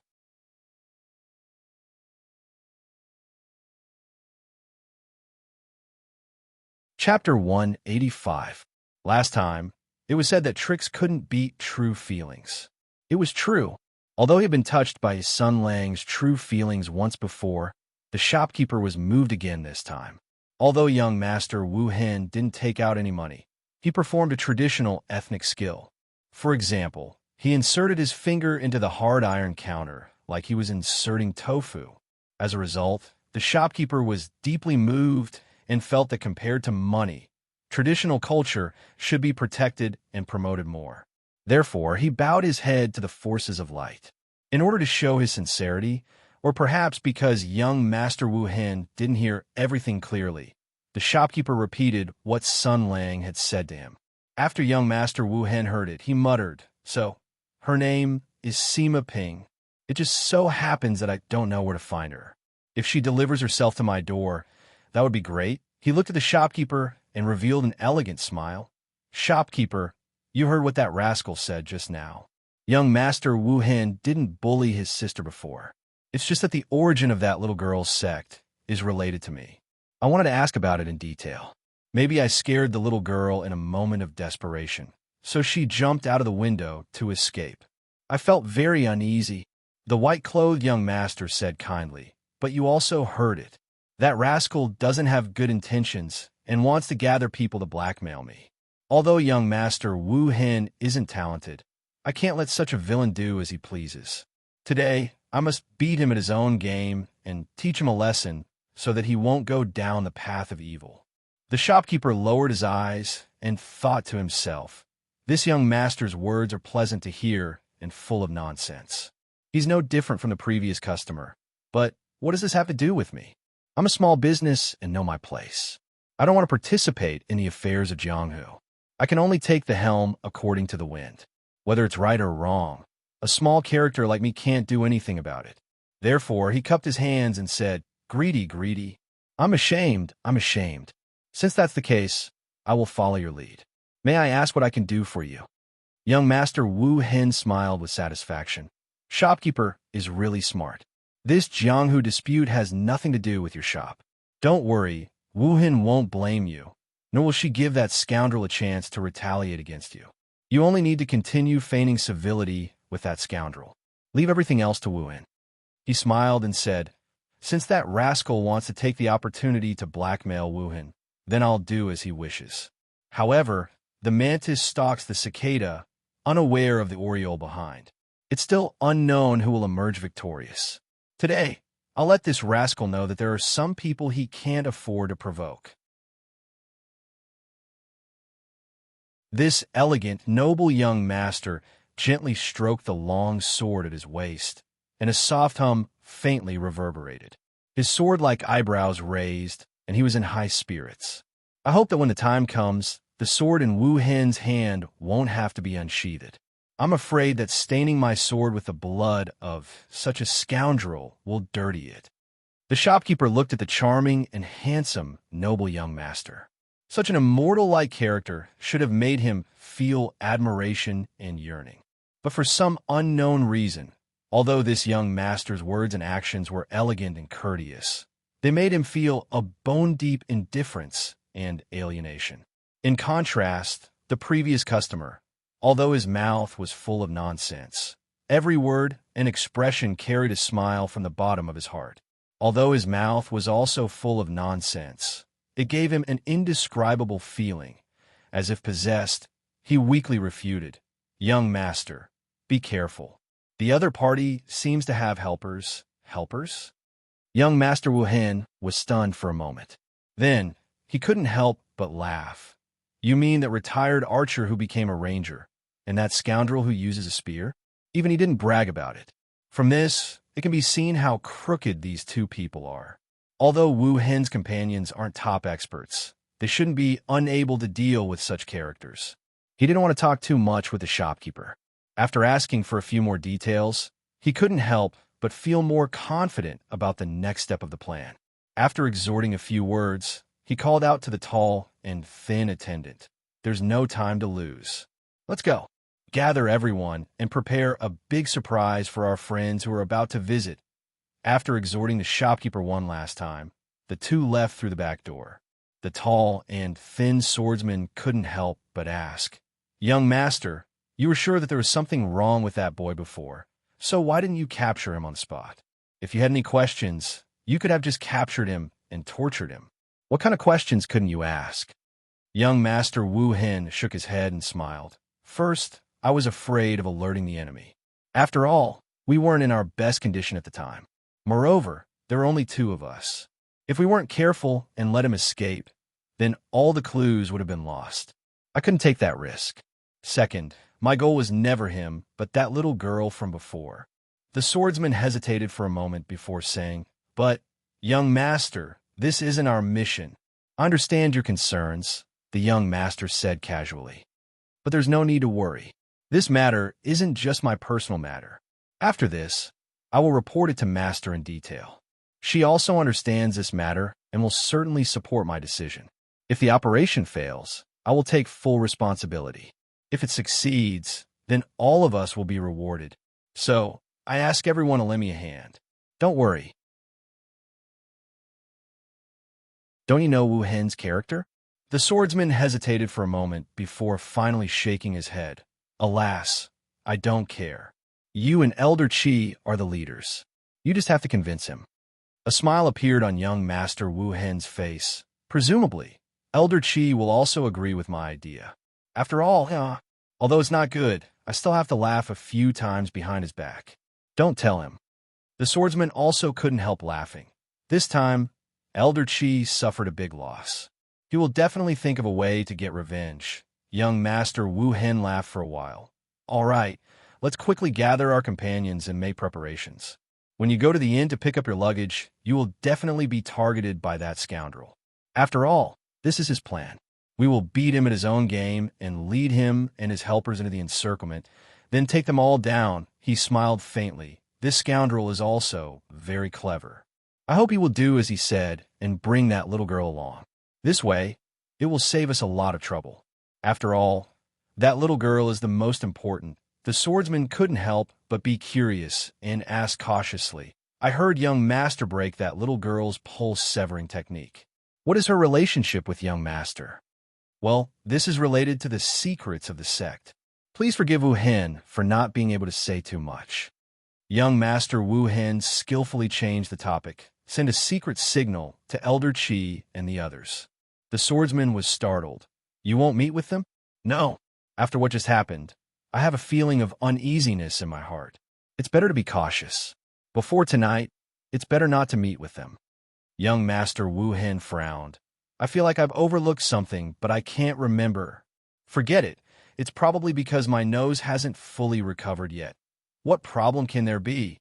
Although the swordsman said this, he still took out a few items from his bosom and began to fiddle with them. At the same time, he teased, "Don't tell me there's someone following us, waiting for us to meet with Elder Qi and the others, and then catching us all in one fell swoop?" Young Master Wu Hen was taken aback. Then he smiled.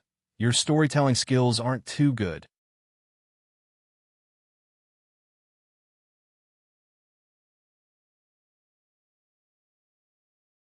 Chapter 186.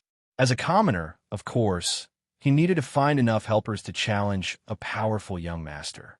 Sun Lang immediately thought of his most resolute revolutionary comrade in arms, the most solid scapegoat, and the most reliable meat shield.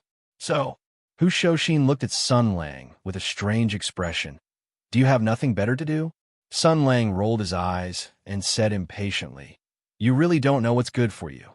After a few years, this driver was kind enough to take you to play a game. But instead of being grateful, you're being picky. Such a fun thing doesn't happen every day. Hanzo." "Who's Hanzo?"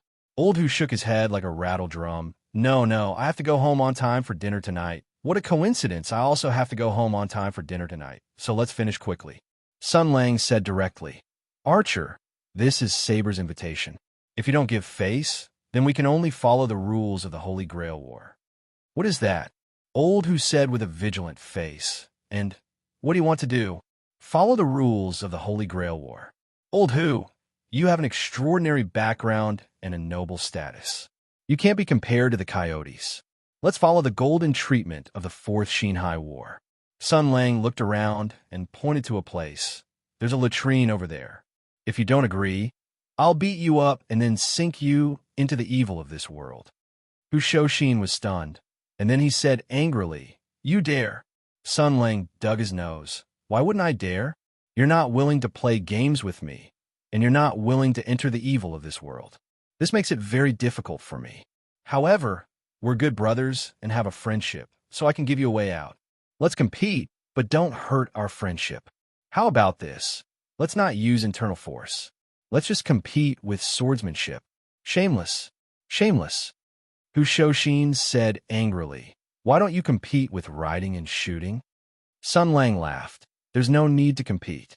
You'll definitely shoot first, and you'll shoot quickly and steadily. It's good that you know, Old Who said proudly.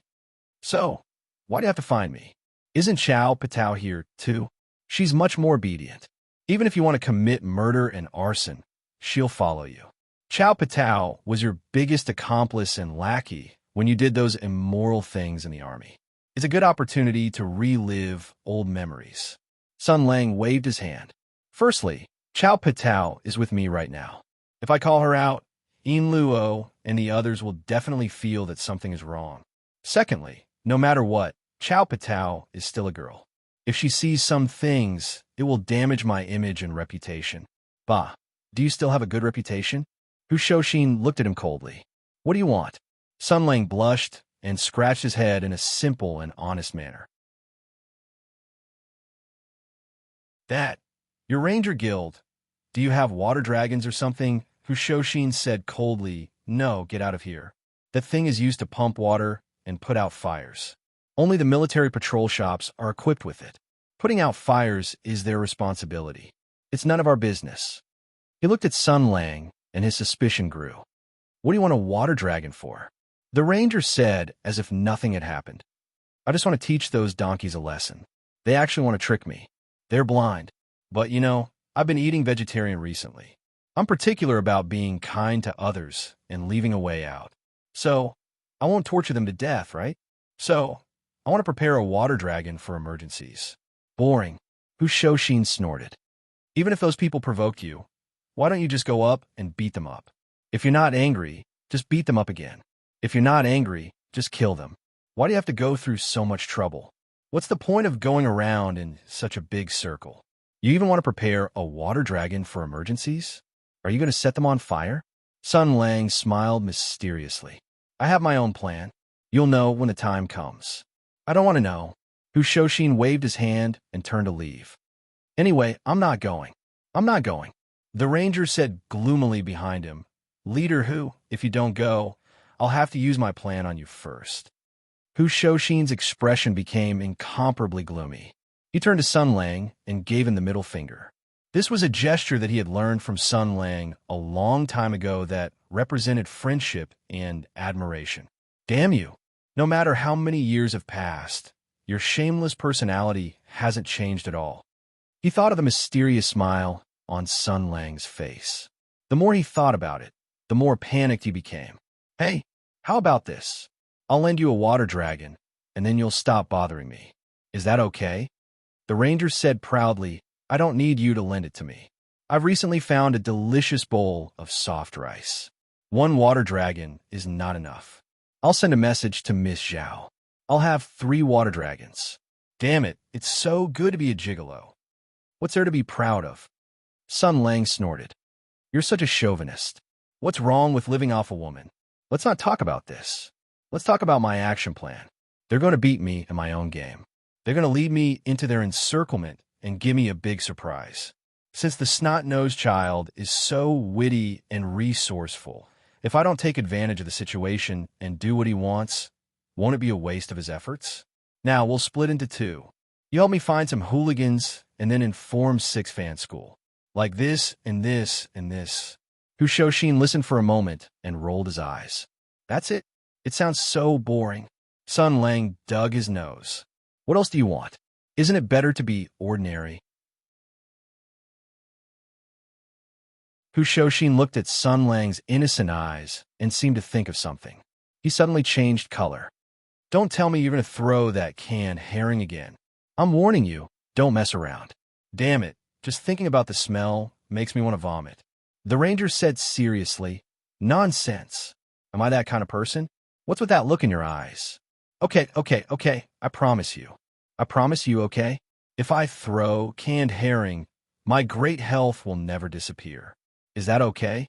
Seeing Sun Lang make such a vicious oath, Hu Shouxin finally believed him a little.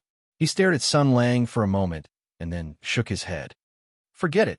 Although I don't know what you're doing, just this once. Damn it. I'm really bored. He turned and left. Sun Lang shouted behind him. Hey, remember the time we meet. You have to go back before dinner.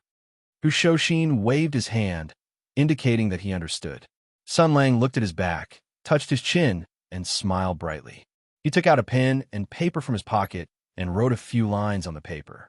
Miss Zhao, please prepare a water hose and a cardadom. Have someone send them to the Huashan Inn in Yuqing Square. Keep it a secret. You're tuning in to the Warrior Lore YouTube channel. Don't forget to subscribe and join us on this journey to catch the most captivating stories.